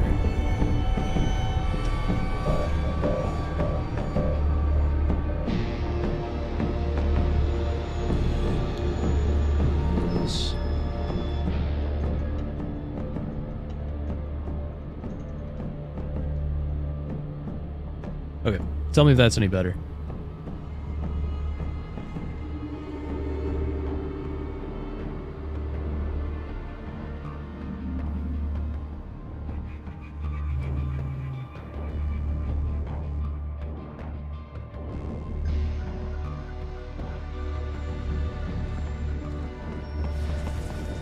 No, I was saying that was Doctor. It was Jim Ward. So, you know, rest in peace, Doctor.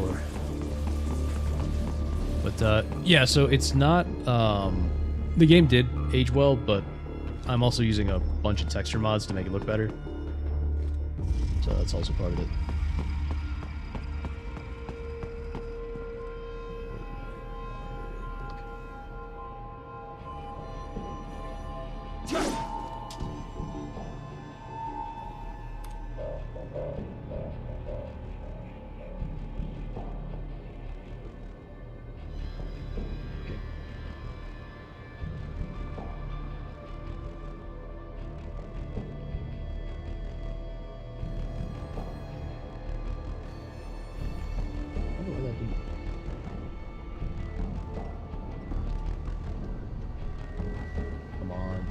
Sorry, I'm trying to brighten my monitor here.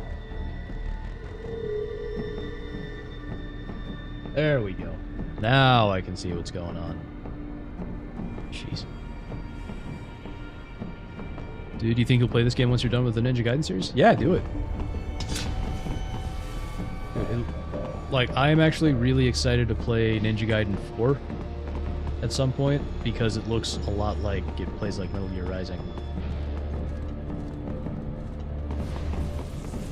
You can now see Raiden's The shoes. elevators appear to be disabled, which we should have expected, I suppose. I will access the control unit. Perhaps you can hack an elevator and make it operational.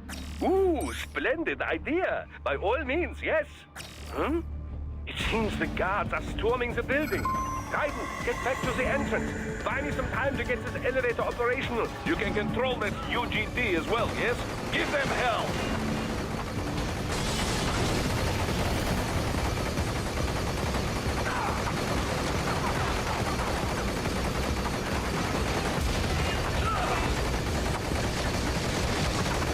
I don't know if this is actually what you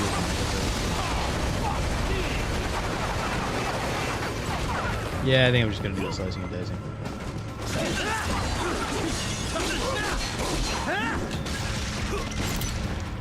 Do not stray too far from the elevators, Raiden. Use the weapons around you to slow them down. Throw everything at them you can. Hopefully the other games in the series don't take as long to 100% single one. Oh yeah, you're going for all the achievement stuff, aren't you?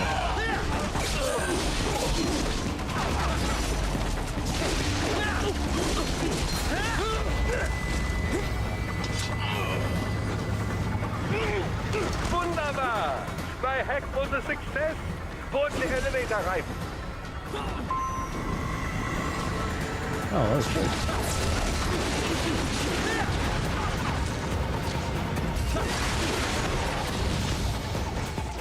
Someone out there.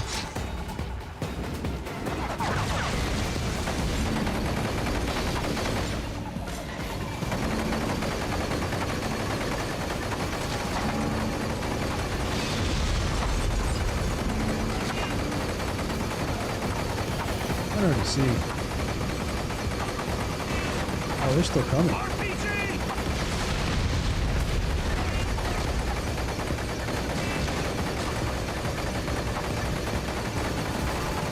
Enough with the guards. Just get in the elevator. I want to play.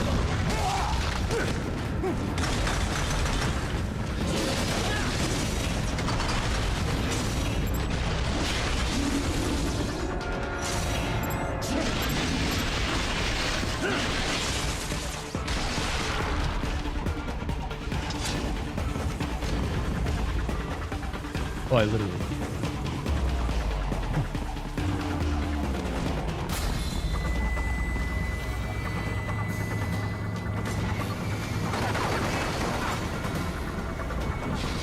There we go. Oh.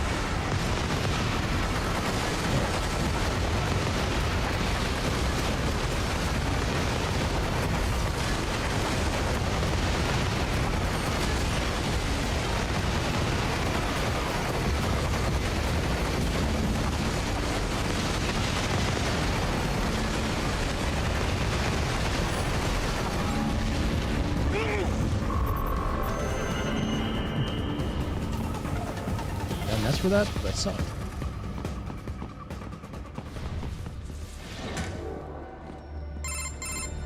For security purposes, the building is divided into upper and lower halves. The lower area consists of offices and meeting space for staff and visitors, while confidential military projects and technical research are restricted to the upper levels. So that's where the brains in the server room will be, up top. Indeed. But that elevator can only access the lower floors. You need to get to the 20th floor and pass the security gate there to reach the upper area. Let me guess. Time to find another left hand? Well, that is the problem. Security cyborgs would not have sufficient clearance. But managers and senior staff have already been evacuated, no doubt. So... The only option is to cut the power to the security gate, which will not be easy. It is powered by no less than 3 systems, including a backup power supply. You will need to destroy all of the electrical control panels to disable them. In any case, you should arrive at the 20th floor soon.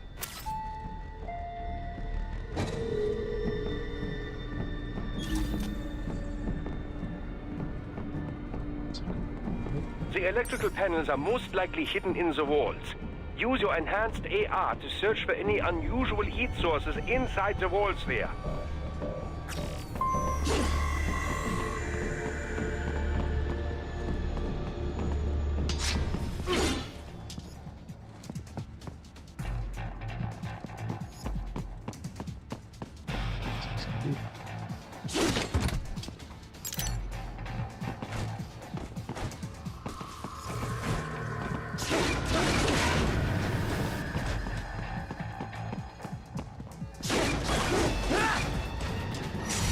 That's my boy. See, Kevin's very excited about that.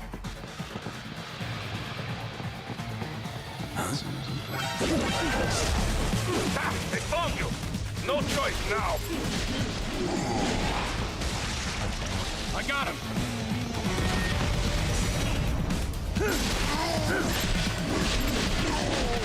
Bullseye!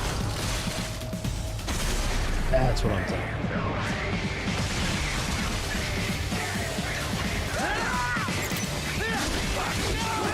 Yeah.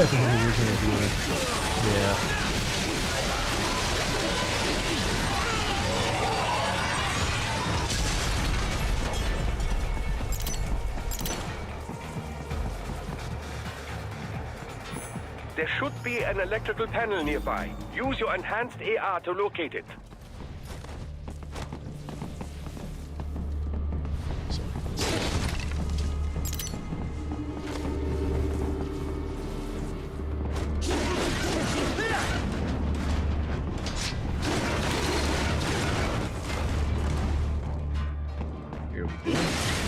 Good. One down, two to go. Keep at it, Raiden.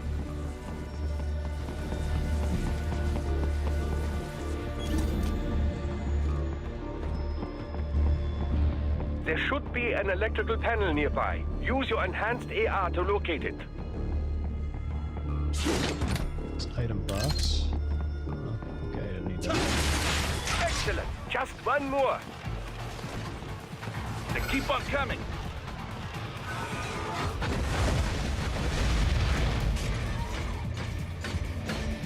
They're literally singing from outside the room.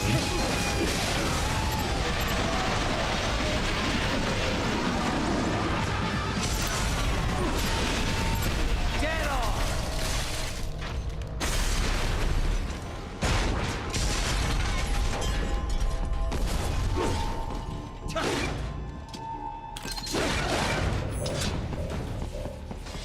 Got one more somewhere.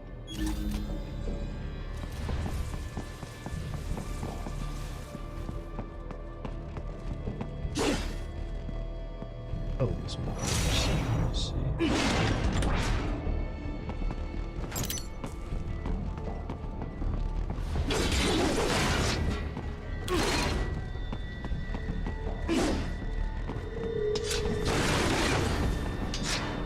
It was so much fun to like just slice up random stuff in this game.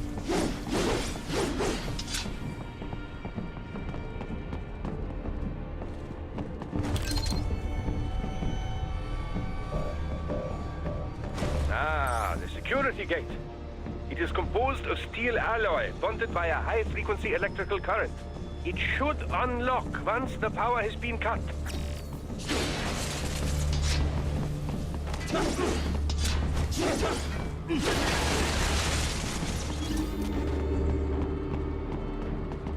So we got two of them. Here that I can't get to. There should be an electrical panel nearby. Use your enhanced AR to locate it. Yes, that should take care of security. Now, head back to the gate. Contact!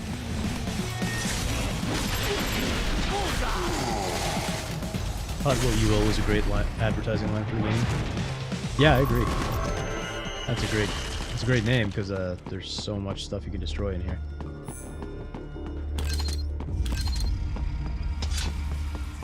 It's kind of like reminds me of Doom. I want to say Doom 2016's tagline: "Raise hell," but raise was R-A-Z-E. So you know you're gonna destroy hell. That was also a really great tagline.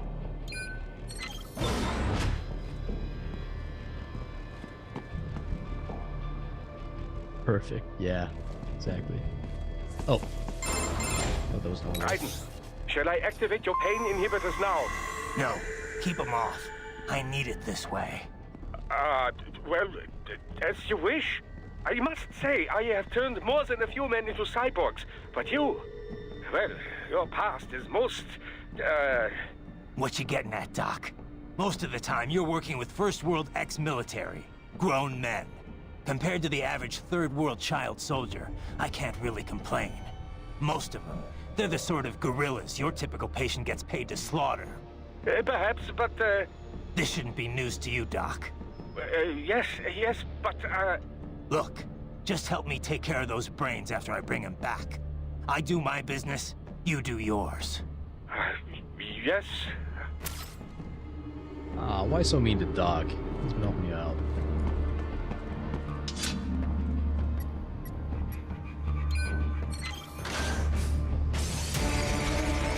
They're pouring in from everywhere. This is crazy.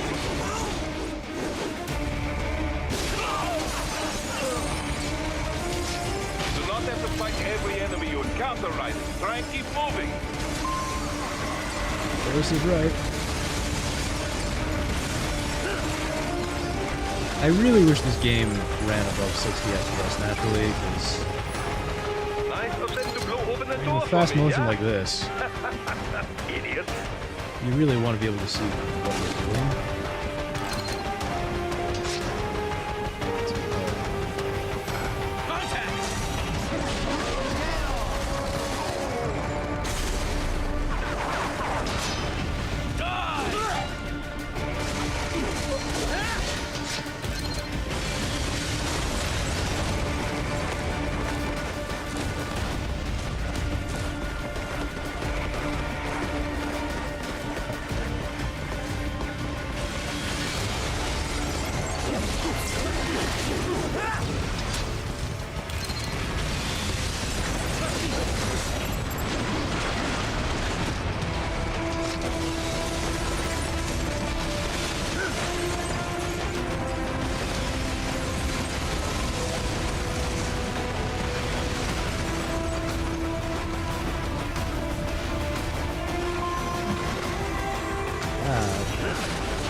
All these sliders in the area.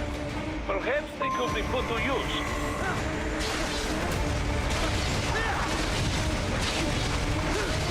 This is how you do a quick time event.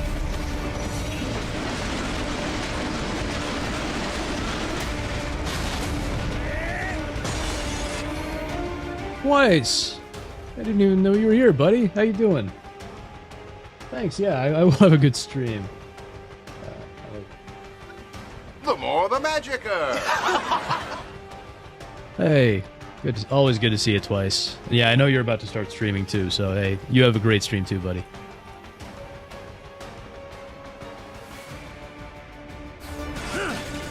Keep climbing like that. It will be much easier for you.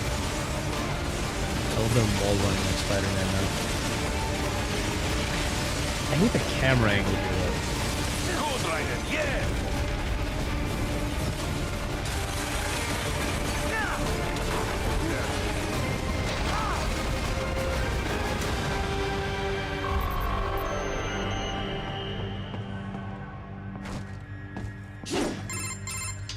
Right away's up now, yeah? Almost there. I have just finished analyzing the latest security data. You should find an indoor garden up ahead. A garden? Sounds fancy.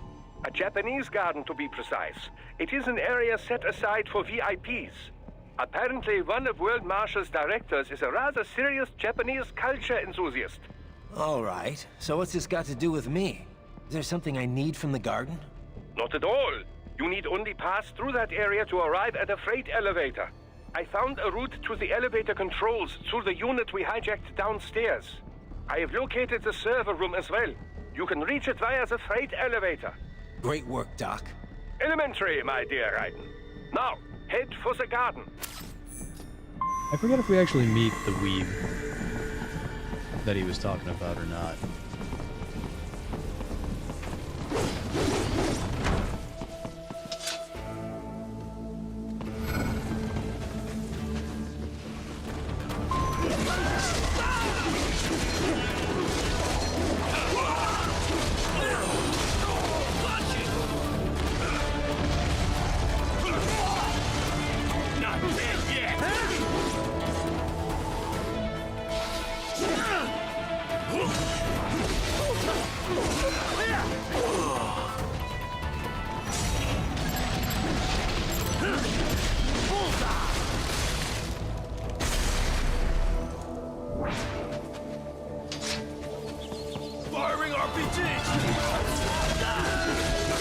There we go.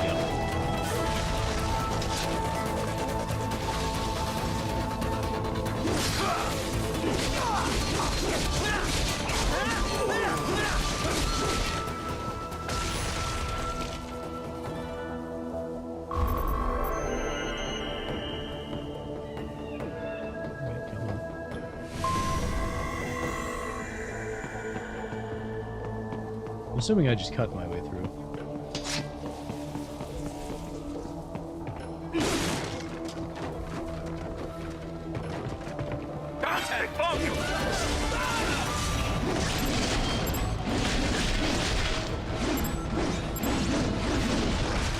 Oh, I couldn't reach it. Oh.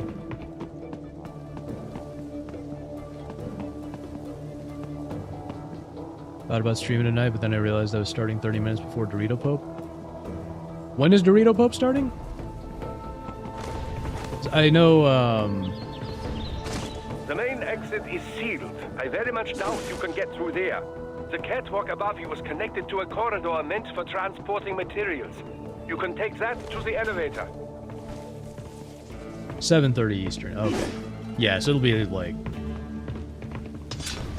Yeah, it'll be after I wrap up streaming then. Because I remember the melees are covering it too, so... Yeah, 2.5 hours, yep.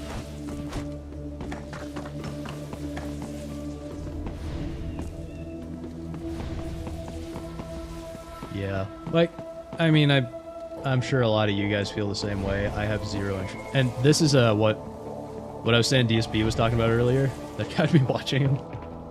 DSP was saying he doesn't care about... Someone was asking him if he's going to watch the Game Awards, and he's like, nah, I don't care about the Game Awards, because it's all journalists jerking each other off. I'm paraphrasing, but he was like, it's all journalists jerking each other off. And like, he doesn't... You know, even Phil hates game journalists.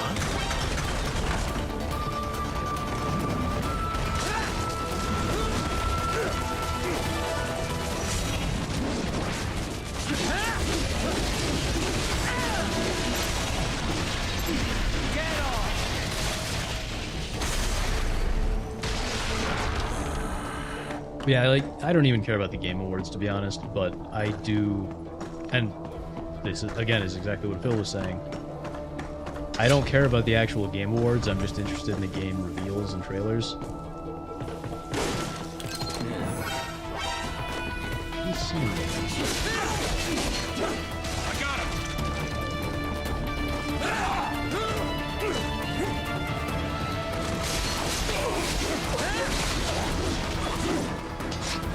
So, you know, I'll probably hang out in the, yeah, I'll probably hang out in, like, the Melee Games stream of the Game Awards, but I have no interest in the actual awards themselves. Literally just the game reveals. So who knows, I might, you know, watch a little bit of Melee stream, I might hang out over in Twice's channel, but one thing's for sure, I don't actually care about the awards. And I'm sure there'll be some live feed saying somewhere what games have been revealed, so I'm sure I won't miss anything. I remember last year when I still had a day job, I got paged right in the middle of the Melee's watching the Game Awards stream. And it was a real pain because I had the Melee stream in the background. All right, follow the but I was catwalk also straight ahead on to a reach like the elevator. 5-hour call. And this was all because AWS had an outage. They should have paid me extra for that. My apologies, Raiden. I seem to have fallen behind. No worries. Yeah. Actually, Yeah, I it was should thank brutal. you. What are you talking about? If it wasn't for you, I wouldn't have gotten Jack back. Then, that is your true nature. More or less. Still interested? I find no reason to alter my objectives. From the moment we met, you have acted on emotional urges. You speak of protecting those weaker than you. Such people number in the billions. It is impossible. You cannot save every human being in the world. You cannot save every street child. After extended observation, I have come to a conclusion. Your actions are rooted in affinity for those from similar circumstances as yours. Huh. Guess so. Not much of a superhero after all, huh? However, your emotional status is understandable. Perhaps I share this same affinity. Well, if that's what you feel, then glad to have you along. Roger. Actually, you'll be on weekend pregame, and I don't know if Static will torture us with that. You said, I hate to say it, but Phil is right, and it's just the industry's big circle jerk. Yep. I have my favorite games for each year, and answer no authority but my own, and your brother. Yeah. Yeah, I don't think anything I like is going to be awarded at the Game Awards, and You can reach the stuff that gets awards at the Game Awards is stuff I don't care about. Yeah, and Wingus, you don't have an interest in the Game Awards either. There's a trailer worth seeing. It'll be all over the place right after the reveal anyway. Yeah, it's not even the trailers so much that I'm interested in. It's literally just like what's coming out, you know? For example, if they finally announce Final Fantasy VII Retard officially, I really, really want to see whatever information's coming out about that. I got him.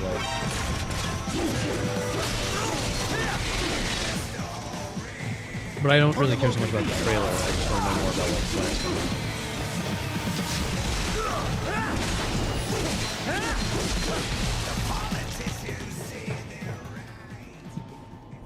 Well, I mean, they follow that naming pattern, right, Wingus? We had, they did the Crisis Core remake, so that was Reunion.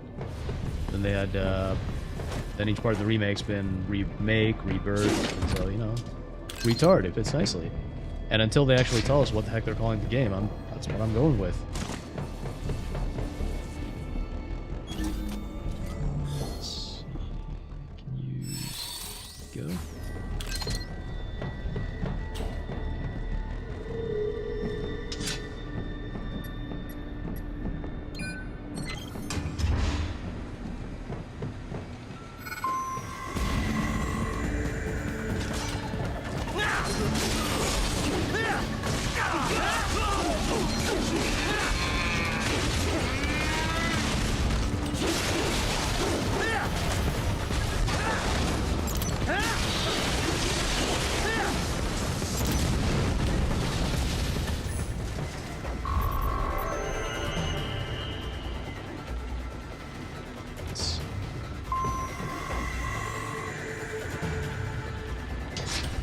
Look out, Raiden!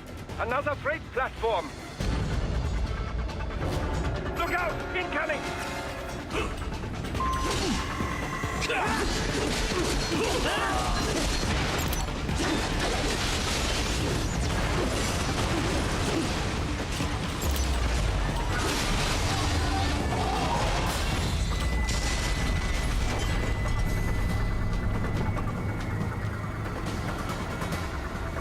I'm supposed to jump on that platform at some point.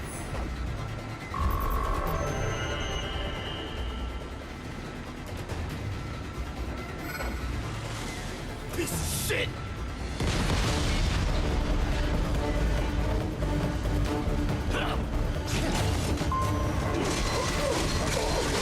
Careful, Raiden! The elevator cannot take much more of this! Jump to that adjacent platform! There we go. Odd. The platform is losing speed. Scheiße! The tripods are interfering. Raiden, clear them out of the shaft! Do not let them block the elevator!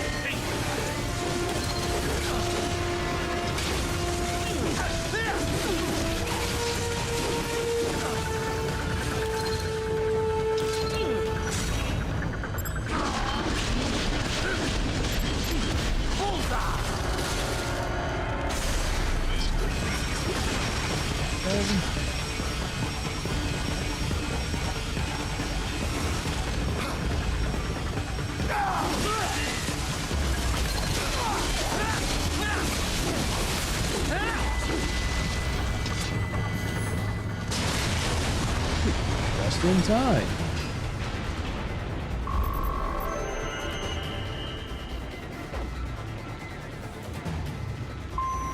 They are deploying security from the top floor to the freight elevators. You pass to the server room leads right through them.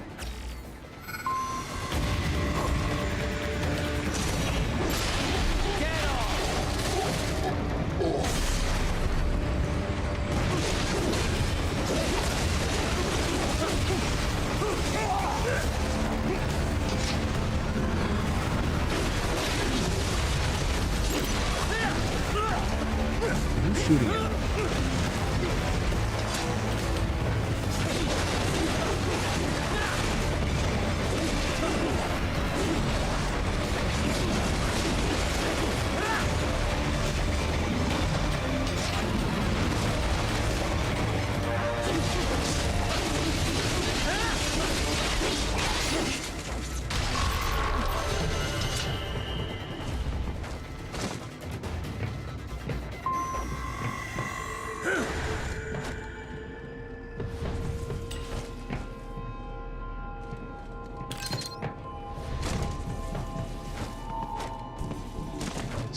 Plants crave.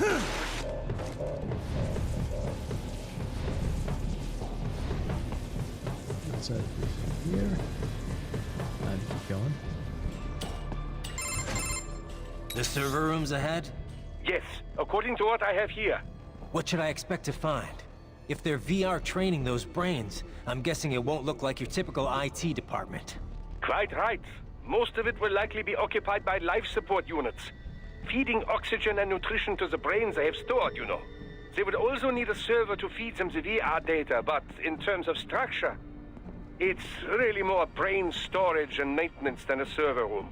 But no doubt it makes a convenient euphemism for what they are really doing there. Yeah, like how CIA agents refer to where they work as the company. Indeed. Something like that would never arouse the suspicions of rank-and-file staff who may hear it. And I'm sure those complicit in this operation feel better not calling it the VR training room. Even something so simple as a name can help one ignore the truth of what they are doing. Truly fascinating how the human brain works. So this, whatever room, that's where Sundowner's waiting, right? If he wants a fight, I wish he'd just get on with it. He didn't seem the type to run and hide. Well, he is in charge of security, but I suspect this is not about business. If I had to guess, I would say he is toying with you, testing you, perhaps. Whatever he's doing, it won't change what's going to happen once I finally catch up with him.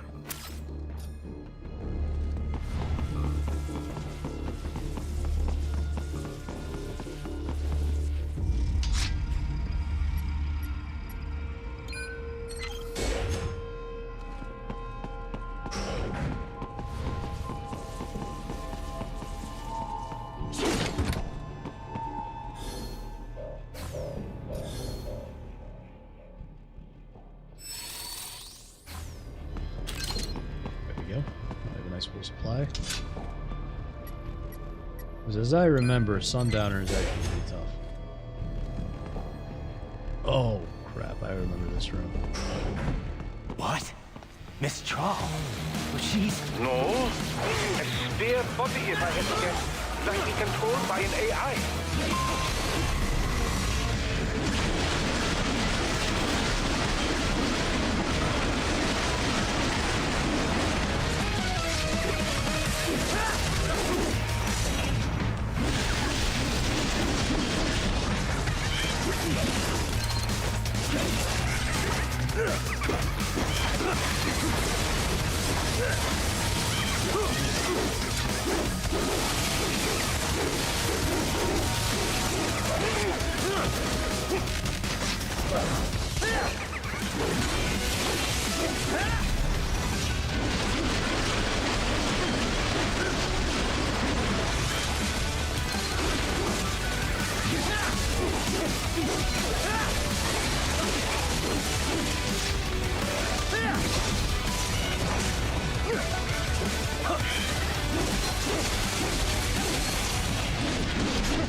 Well, if it's AI controlled, it should pose no problem for you, yes?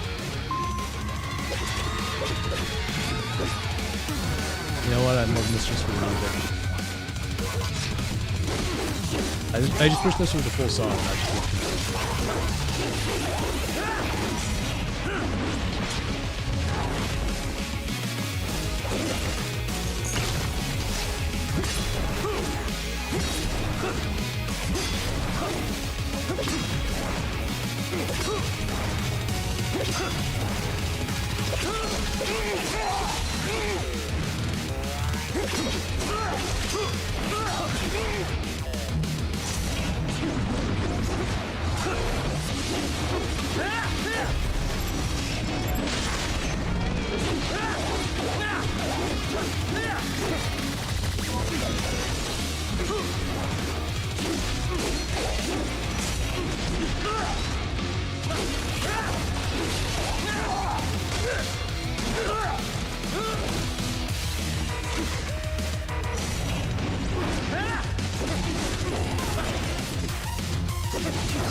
Soon is a tough boss, but man, does he have a great theme. I think that is absolutely my favorite theme in this game.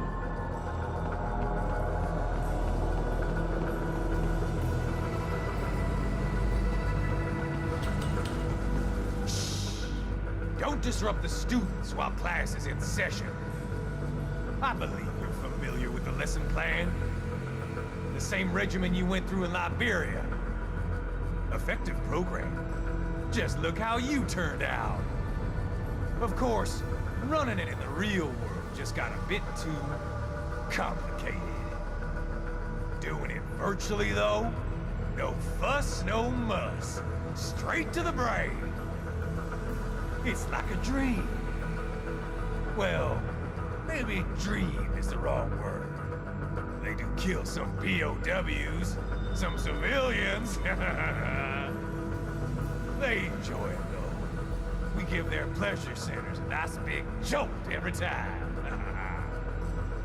Plus, I really hate they this get guy. a shiny new body as a graduation present. Another thing you have in common. I chose this. They're kids, you son of a bitch. And kids are cruel. All people are by nature. They just lose touch with it as they get older. Start thinking they know right and wrong. That's immoral.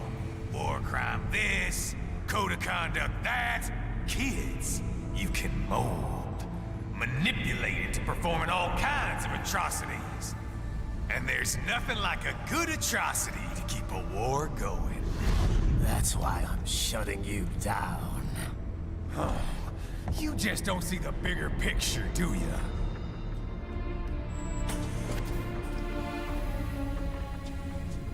Say you bring this whole place down. Waltz out of the rubble with all these precious brains. Nothing changes. All the guys in charge are long gone, and we've got offices around the world. Those poor kids. We're just suppliers. We don't create the market for war. And who does? The Patriots are gone. Those guys just manage the war economy. They didn't invent it. Did you think every battle in history was all part of some big old conspiracy? Bullshit! War is just part of who we are. Why fight it? Anyway, none of this will matter in 3 hours. Demand for PMCs is about to skyrocket. Like the good old days after 9/11.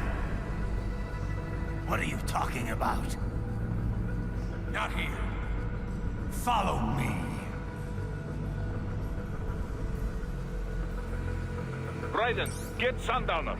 Do not lose him this time.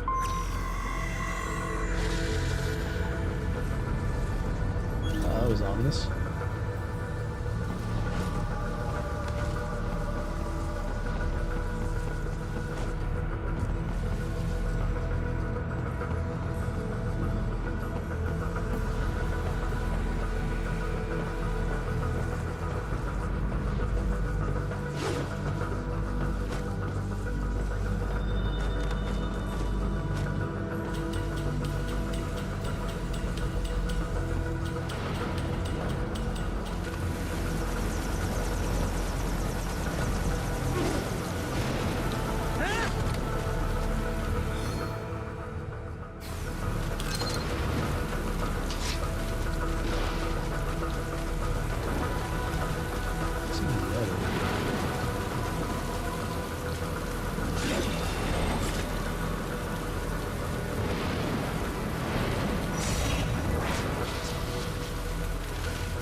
Yeah, I don't know what that was about.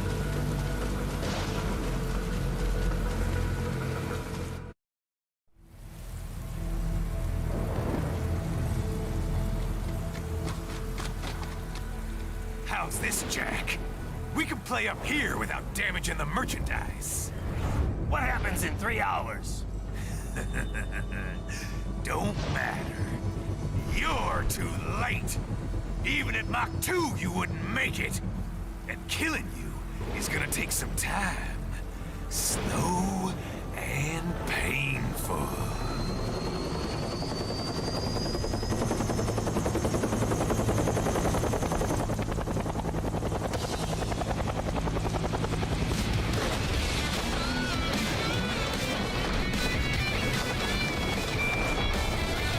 Like I said, kids are cool, Jack.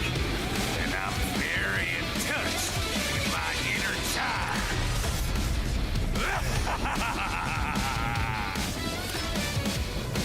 So am I. It's time for Jack the Ripper.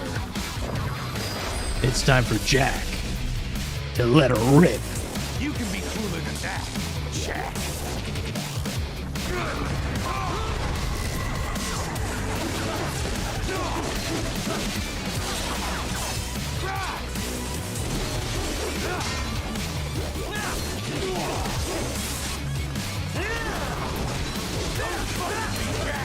Explosive armor. Raiden, keep your blade away from that shield.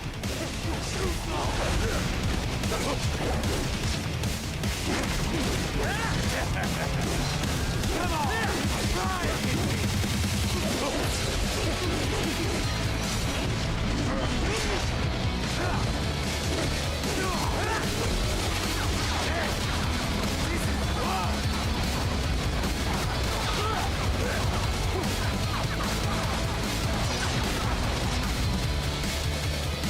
Your body should analyze it for you. Show you where to attack so it does not detonate. If you can only hit the right spot with your blade, maybe you can drop his gun.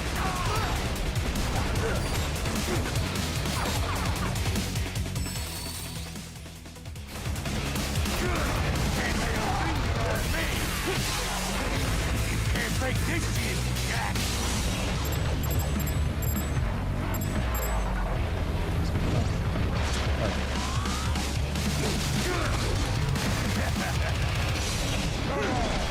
Try and hit me! I'll bathe in your blood!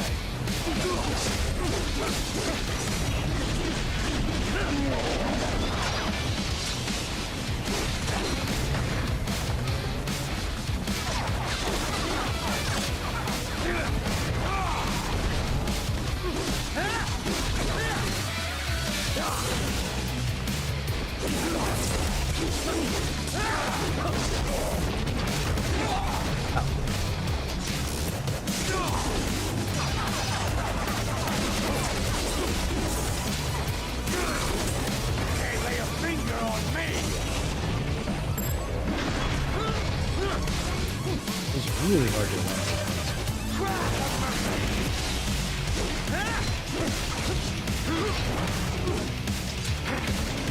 I'm fucking invincible!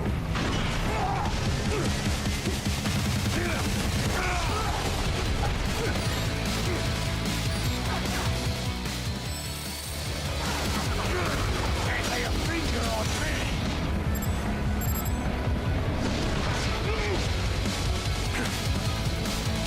Too slow!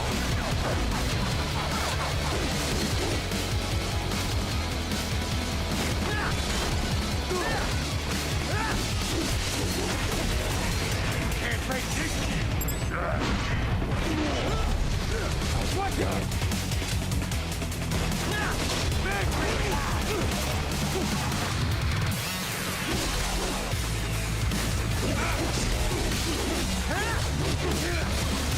Can't lay a finger on me!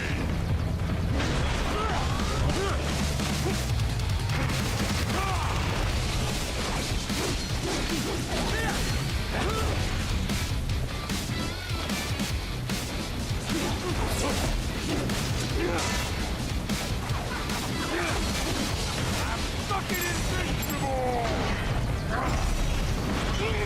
Don't fucking kick Jack! Give me the thing. It's so Lay a cool. finger on me!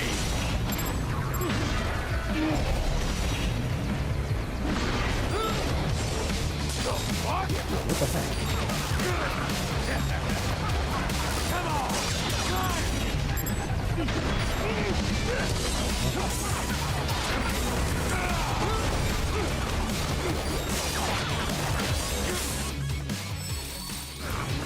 Can't lay a finger on me!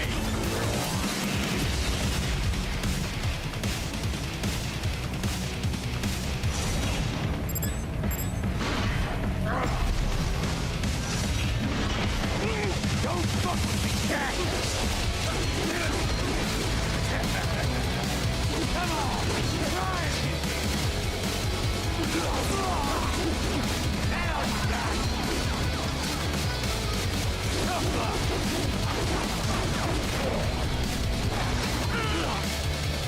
Son of a bitch!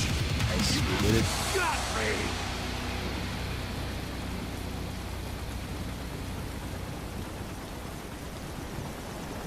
Playtime's over, Jack! Time to die!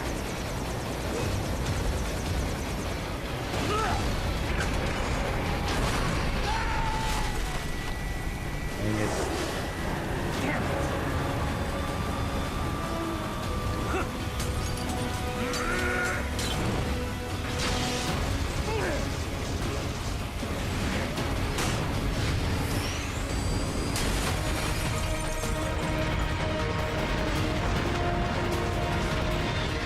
You know what? I think Doctor needs to get riding some wings.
It's over!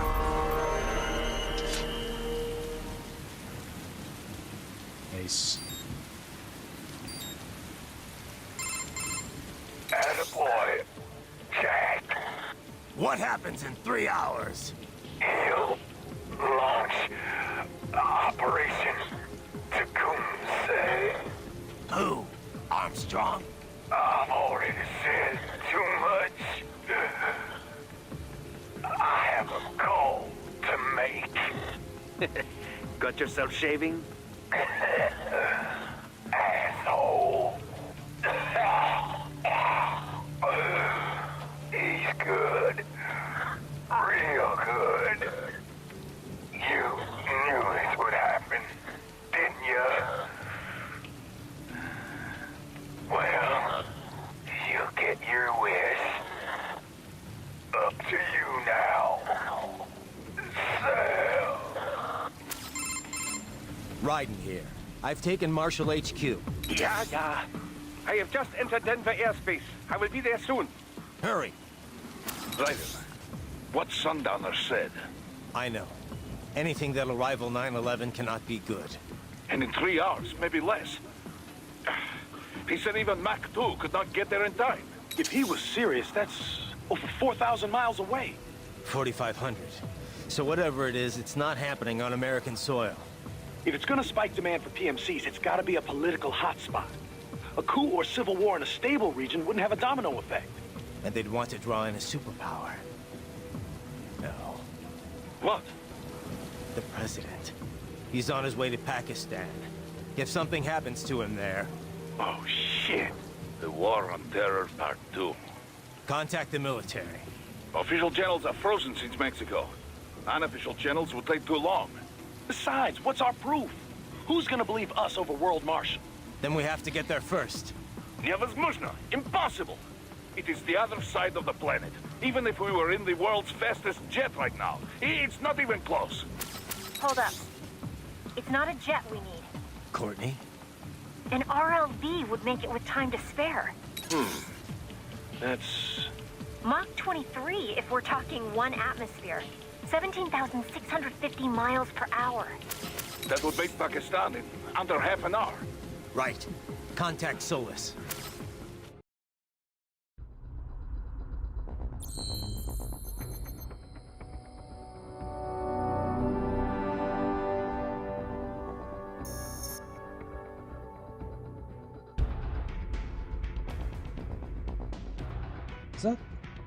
Is this the last level? Look at that.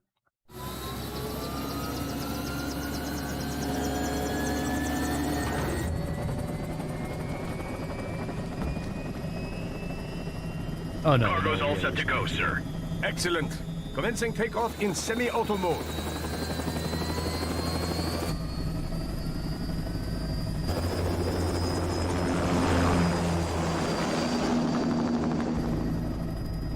You know, this kind of space launch once required days of preparation.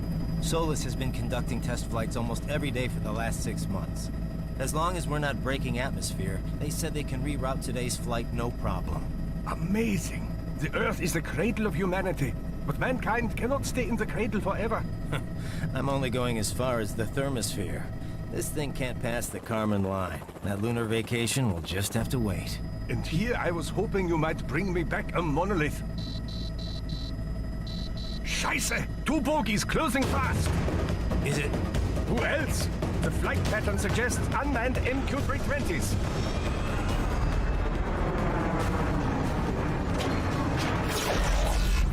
Shit. This is a transport chopper. Our defensive options are limited.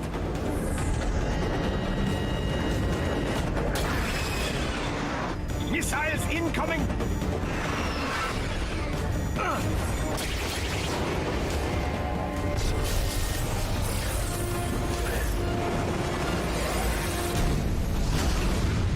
EMP? Yes, but not strong enough to take out the drone. I'm assuming they somehow loaded all the kids' brains onto that one helicopter?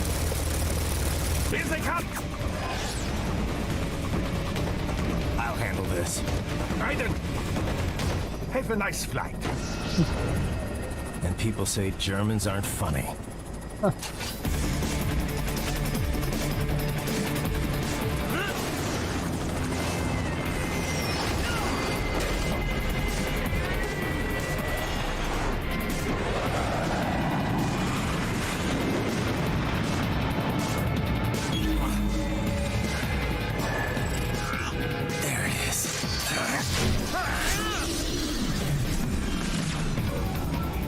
right, bring the chopper around.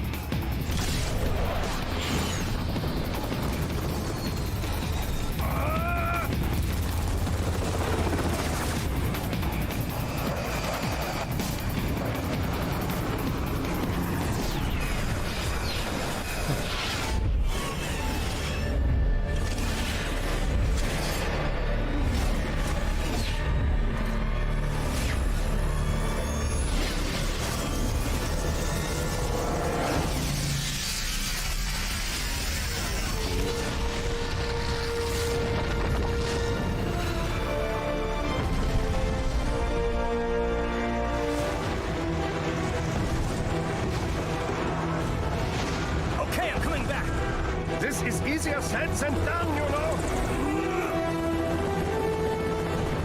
Very good.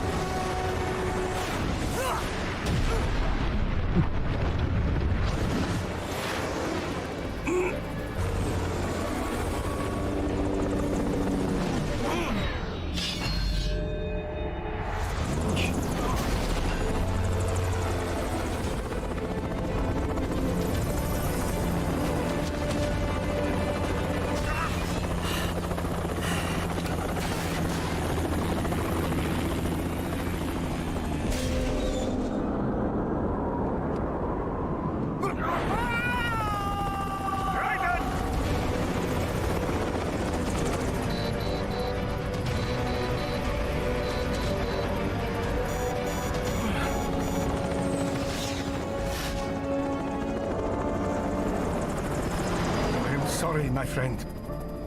Your sacrifice will not be forgotten. He's acting like Raven's already dead. Jeez. That was quite the fall, Raiden. I'm glad to see that you are all right. It's time you got out of Denver. Contact!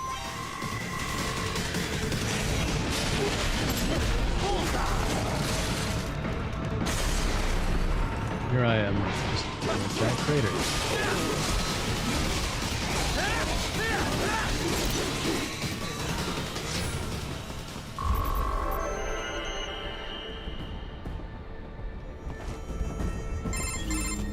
Raiden, are you all right? I can handle this. You just get those brains out of here. And what will you do? Get out of here and to the launch site. Ah, the young ladies' company, yeah? How fortunate they are in Colorado, too. Yeah. Shouldn't take more than 2 hours with a set of wheels. Guess I'll just have to borrow some. A lot of cars got abandoned when the evac order came down.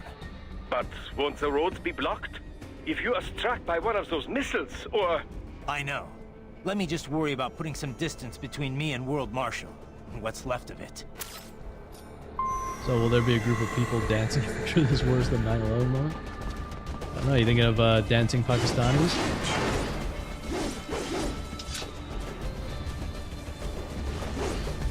Would they be dancing Coloradans?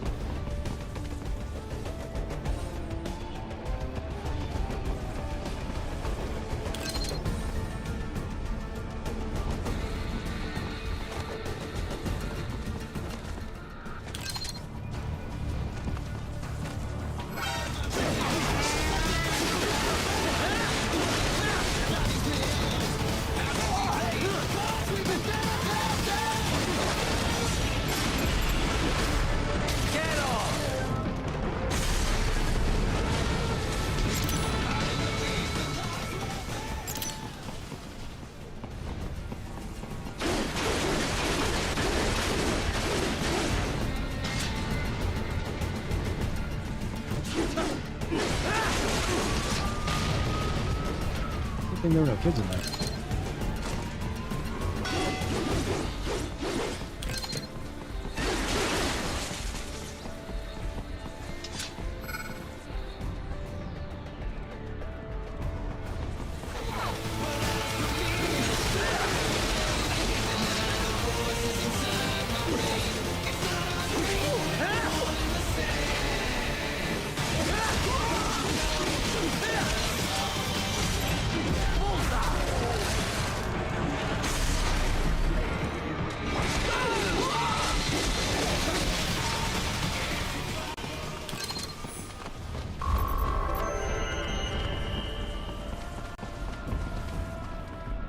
override it. Hurry.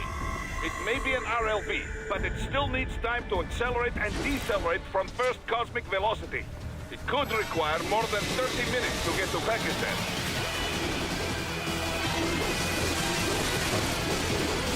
Imagine being able to get to Pakistan. 30 minutes. Now, why you would want to go to Pakistan, I have no idea.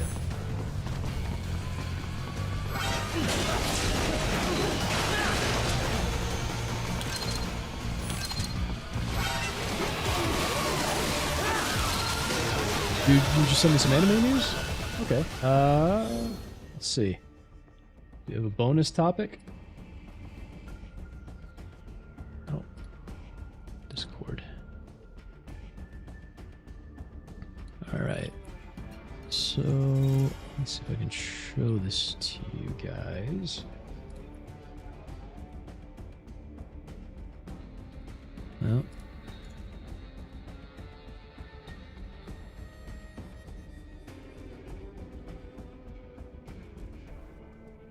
Let me see if I can pull this up for you.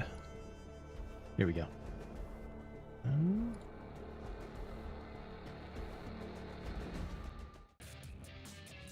So it says, dude says, One Piece Season 1 will end on December 28th.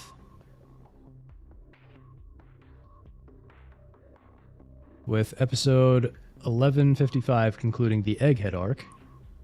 After that, the anime will go on a 3-month break. There will be a special announcement for One Piece Jump Festa 2026, which will be held on December 20 to 21st, 2025. Dude, you're gonna have to help me because I have no idea what the. I don't get the joke. I'm sorry, I have to ask you to explain the joke.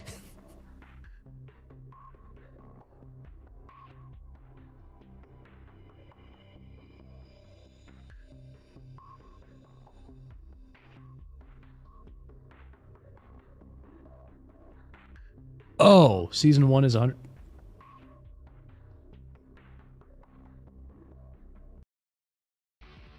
How did I miss that? Season 1 is over 1,000 episodes long. Wait. Is it? Are you telling me that One Piece has just been one giant season? Since 1999?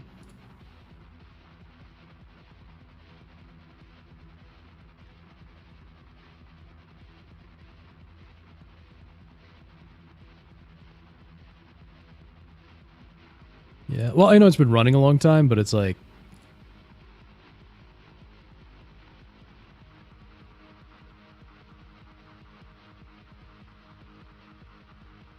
Yeah, exactly.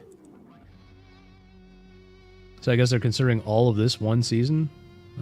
Because this lists them as, 21 seasons. How long is the manga series? Their arcs, Wikipedia puts it at seasons. Huh. Interesting. Well, I'm glad I lost interest.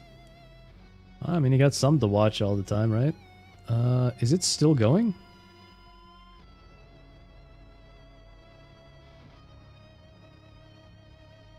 Original run, 1997 to present. Wow.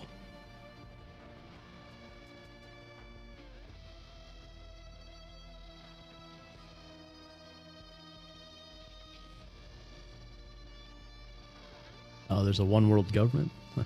Interesting. Well then. It's still going to be going, even the manga is still going? Jeez. Imagine trying to watch all of this once the whole thing is over.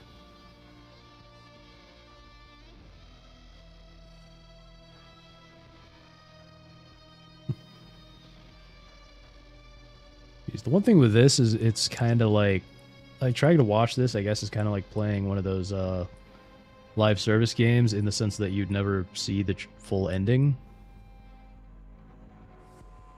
But I guess then again, comic books were supposed to be like that, but, nowadays they're just kind of a joke.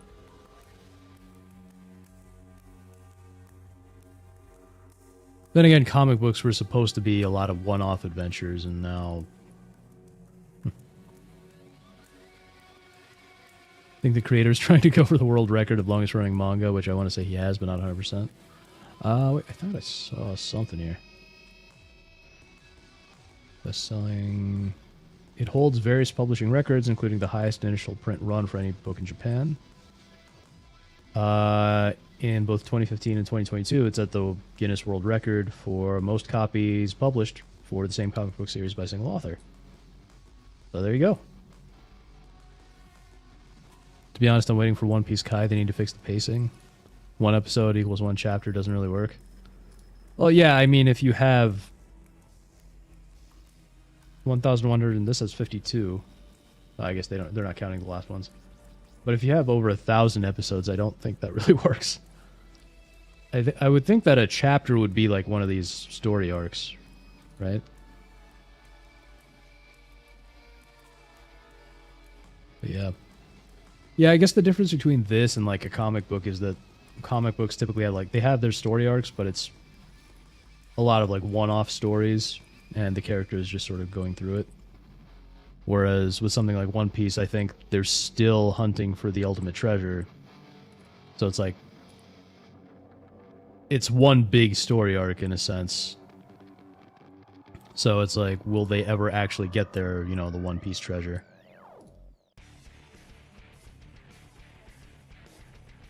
Most anime tend to adapt 3 to 4 chapters per episode. Okay. Gotcha. Luffy is anti-globalist.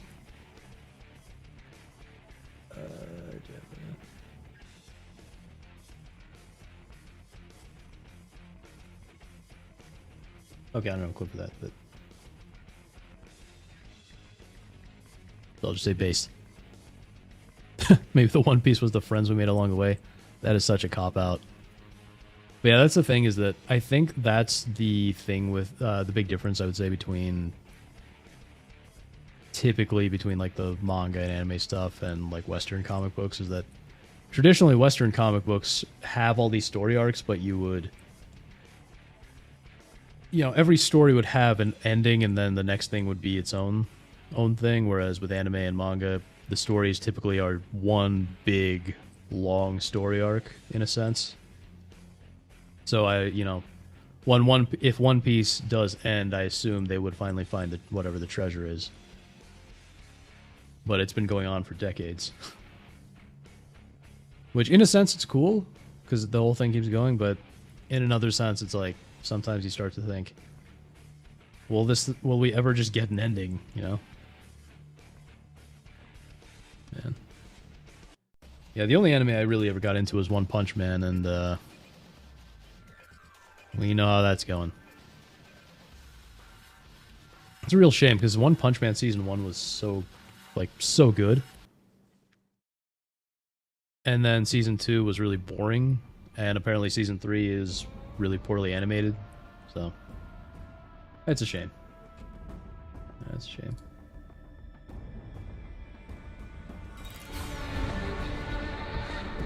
There are some story beats that extend between story arcs and anime, but the arc tends to have singular purpose. Exactly, yeah. There's one singular purpose for the entire anime, whereas, yeah, comic books tend to jump between those storylines very quickly. It does end, at least for Western comics, reboot BS and just drag things out for so long. Well, look, see, that's the thing, Fractured. What I'm saying is that comic books, it used to be that the whole point, or the whole style of comic books, was that they didn't drag on. You know, you'd get different stories about this character, and yes, they all take place in the same timeline. I can't believe this. Courtney's offended.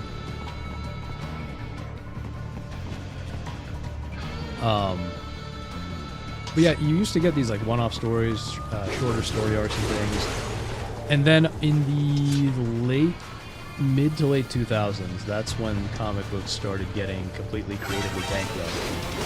And now we just get endless reboots and nonsense, things that just drag on longer than they need to, and everything's like, oh, everything is going to change now, and it always gets worse, but it never gets better.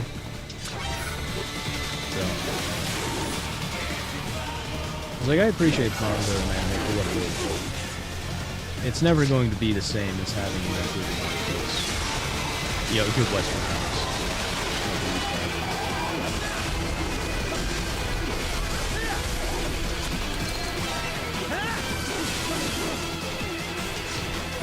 Dude says, at least One Punch Man's story is still good. Is it? Are you talking about the manga story? Because the story of Season 1 was great, but the Season 2... Like, I watched all of Season 2, and it was incredibly boring, because it wasn't even about One Punch Man. It was about all these other characters I didn't care about. Does that mean... I watched One Punch Man for One Punch Man. I'm not watching it for all these random nobodies. The final episode of Season 3 will look amazing. I can't tell if you're messing with me. I don't think there's ever been a rebooted manga. Well, that makes sense, right? Because manga is one-off, and there... I don't think... With manga, I don't think there's like a, you know, a big two, the way you have in comics. Or the way you have in Western comics, where you have DC and Marvel. Manga is I've published by located all a sorts of route different with companies. relatively light security. I will mark the heading on your Soliton radar. One Punch Man manga is still on the time, right?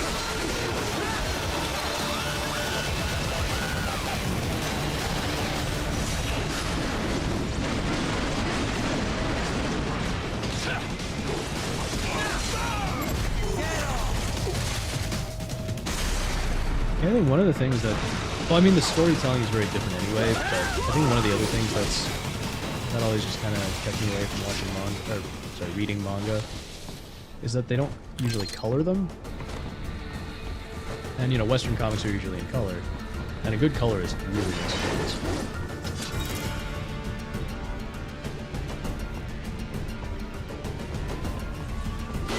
Right. I will join you in Pakistan. I will find a way to exit the helicopter. Proceed out of the city. I will contact you when I am on the ground. Part of the fun of One Punch Man is all these crazy characters that could be the protagonists of other series that Saitama just wears a bathrobe and can't correct them at all by any of them. Well, yeah, that's part of the fun of it, right? Is that, like, they're all...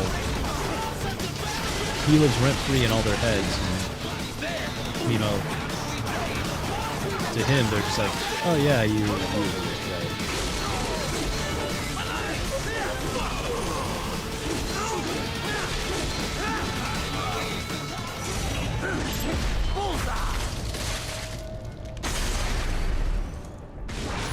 And it's about his existential crisis of it all being boring to him. Yeah, this may sound strange, but in some ways I can relate to that. It says there's an enemy here, but I don't see him. Enemy sighted!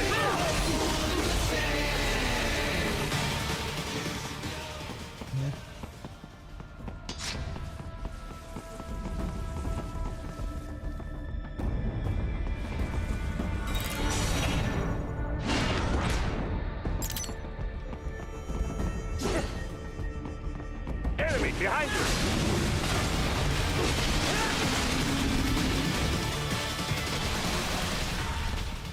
Yeah, not to sound pretentious or anything, but that like extreme boredom I actually find kind of relatable. The entire idea behind King is hilarious. Yeah, I agree with that. He's maxed out luck at the expense of everything else. Oh yeah, totally.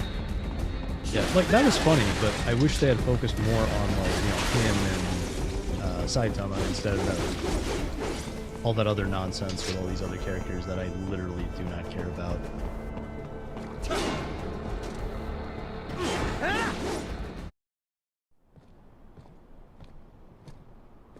There are different companies for the different genres. Shonen Jump is just the biggest. You have escaped Seinen the Manga pursuit? Berserk is published in more 18+ magazine. You have passed the last of the barricades. Save your strength. Find a vehicle. Right.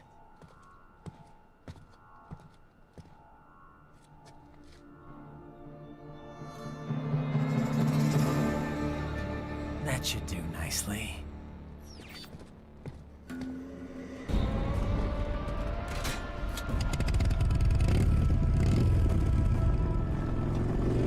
Sometimes I think it'd be cool to get a motorcycle, but I need your bike. Thank you for your cooperation. He puts his phone number. Yeah, sometimes I think it would be cool to get a motorcycle, and then sometimes I think I would probably kill myself if I did.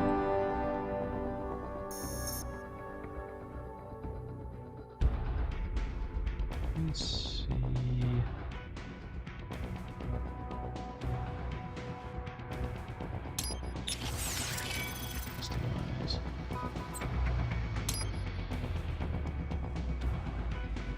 see if we can get back to the main menu. Nope.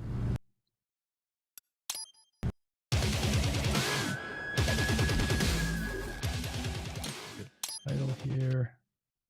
I want to see how many levels are left.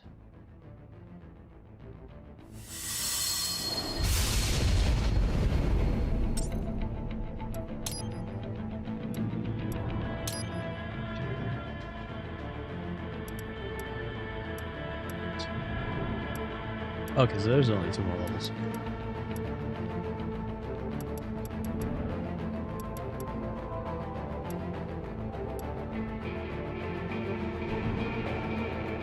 So you know what? Let's do this. Let's just do the monsoon fight again because I love this fight.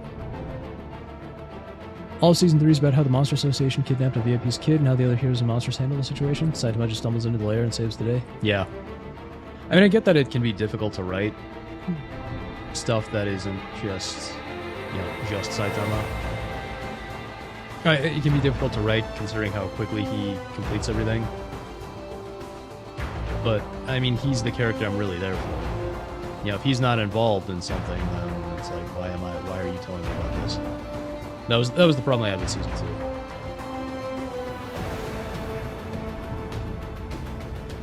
Yeah, I think we'll end on,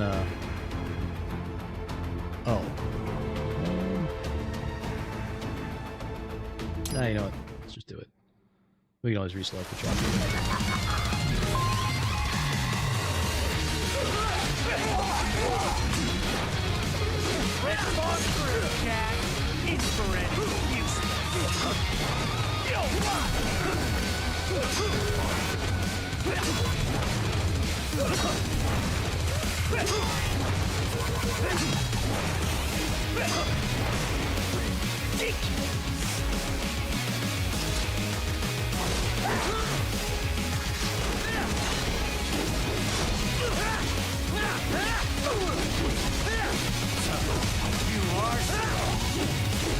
Next arc will be about the Psychic Sisters.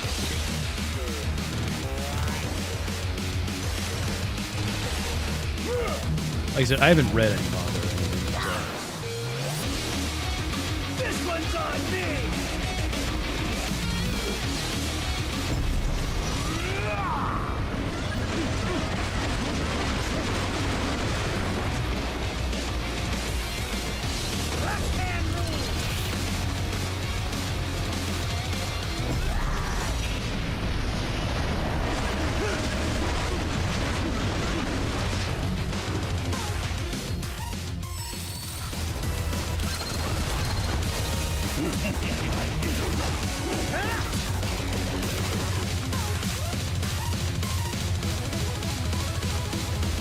Yeah, you know what? I think I just really wanted to replay this because of the music. I love this song.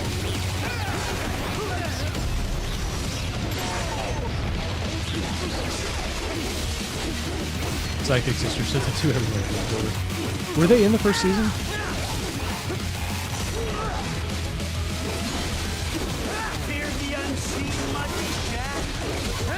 Makes sense that they get money. Welcome to my utopia of death. Because the only sisters I remember were the Tornado Girl and then her older sister who was lower ranked.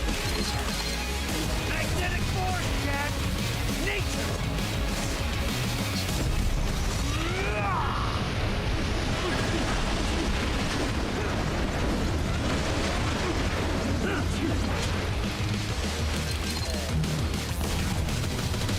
Older sisters in the first season, the younger was mentioned. Oh, okay.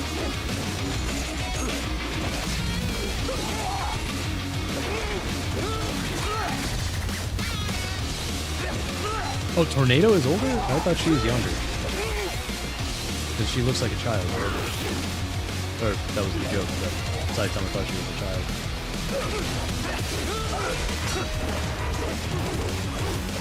I hope you choke!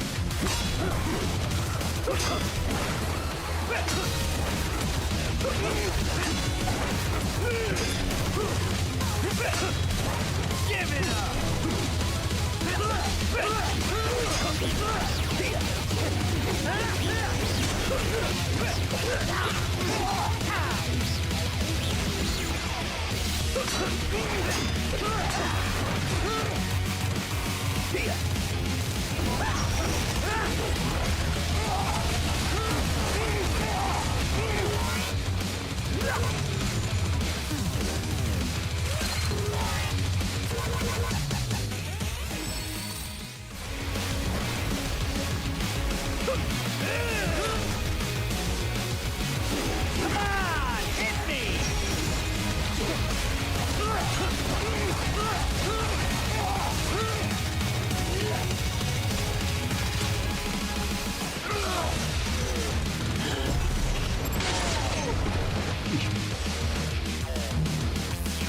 Tornado's 5 years older than Blizzard? That's crazy.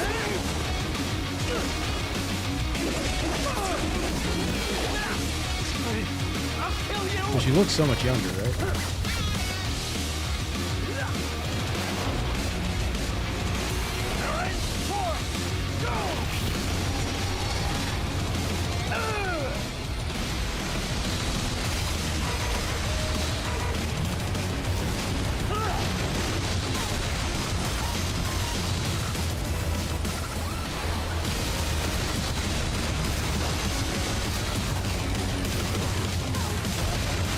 Peter thought it would be funny. Yeah, fair enough.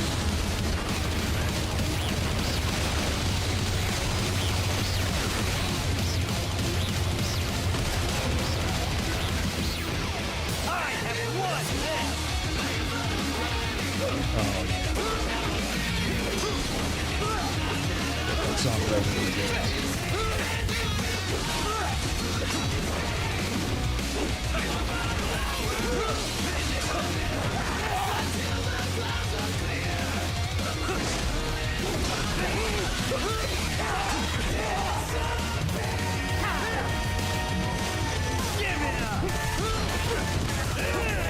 I don't even know how I'm supposed to defend this thing.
You're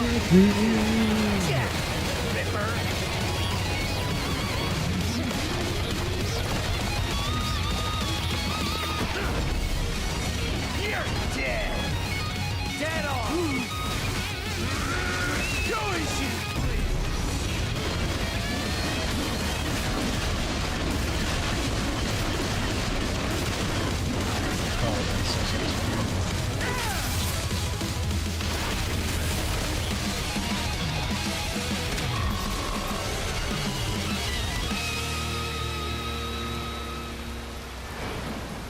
Or maybe it's just the music, but I love this boss fight.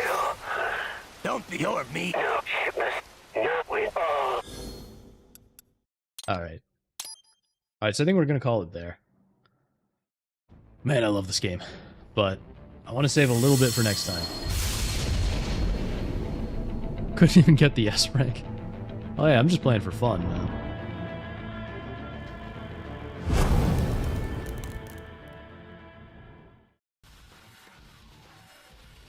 Not even achievement hunting. But, the Elmo. Alright. So, we're gonna call it there for today. Well, thank you, Wingus. So, really quick about what's going on rest of the month. Once again, I'll reiterate what I said yesterday. So, I should be doing a bonus Voop Chat stream again on Monday. So, look forward to that, as long as I have time.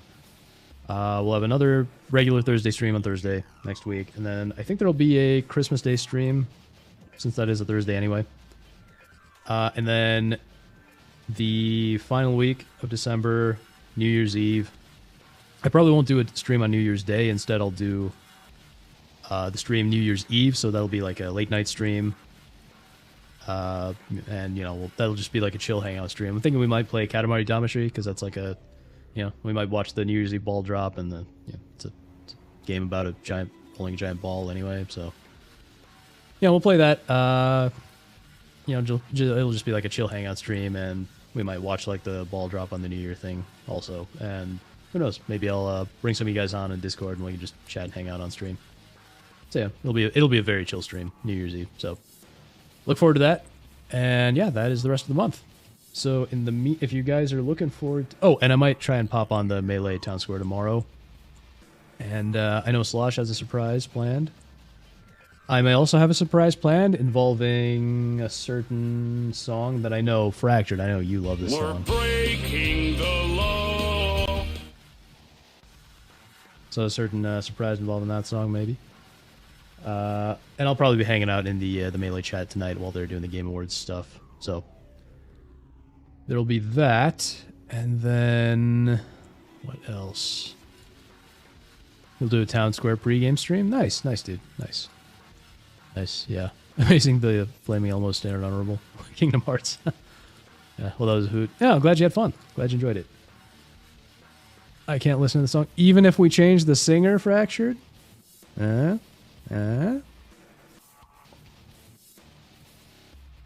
I think you may enjoy the what I'm planning here, but yeah, so that'll be the end. That'll be that. So yeah, I'll probably be hanging out in the Melee stream. And I don't think anybody is watching on Twitch, so I'm not gonna do a raid. All I hear is Young, yeah, no. So I'm not gonna do a raid on Twitch itself, but so we saw Twice pop in earlier. I think if you guys want some to watch for the next hour or so, in the while you're waiting for the Melee and Game Awards stream to start, let me see if I can figure out how to do this. So bear with me as I boomer through Twitch here.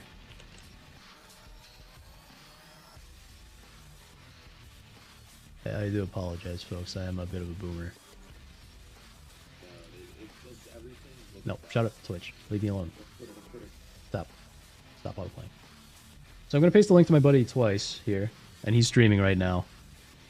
So if you guys want to, check out his stream. Unfortunately, he only streams to Twitch. I keep trying to tell him, dude, at least multi-stream to YouTube. But he's too lazy to set that up. But if you guys just want some, want a chill game stream to hang out in, He is streaming on Twitch. So, you know, check him out. He's a good dude.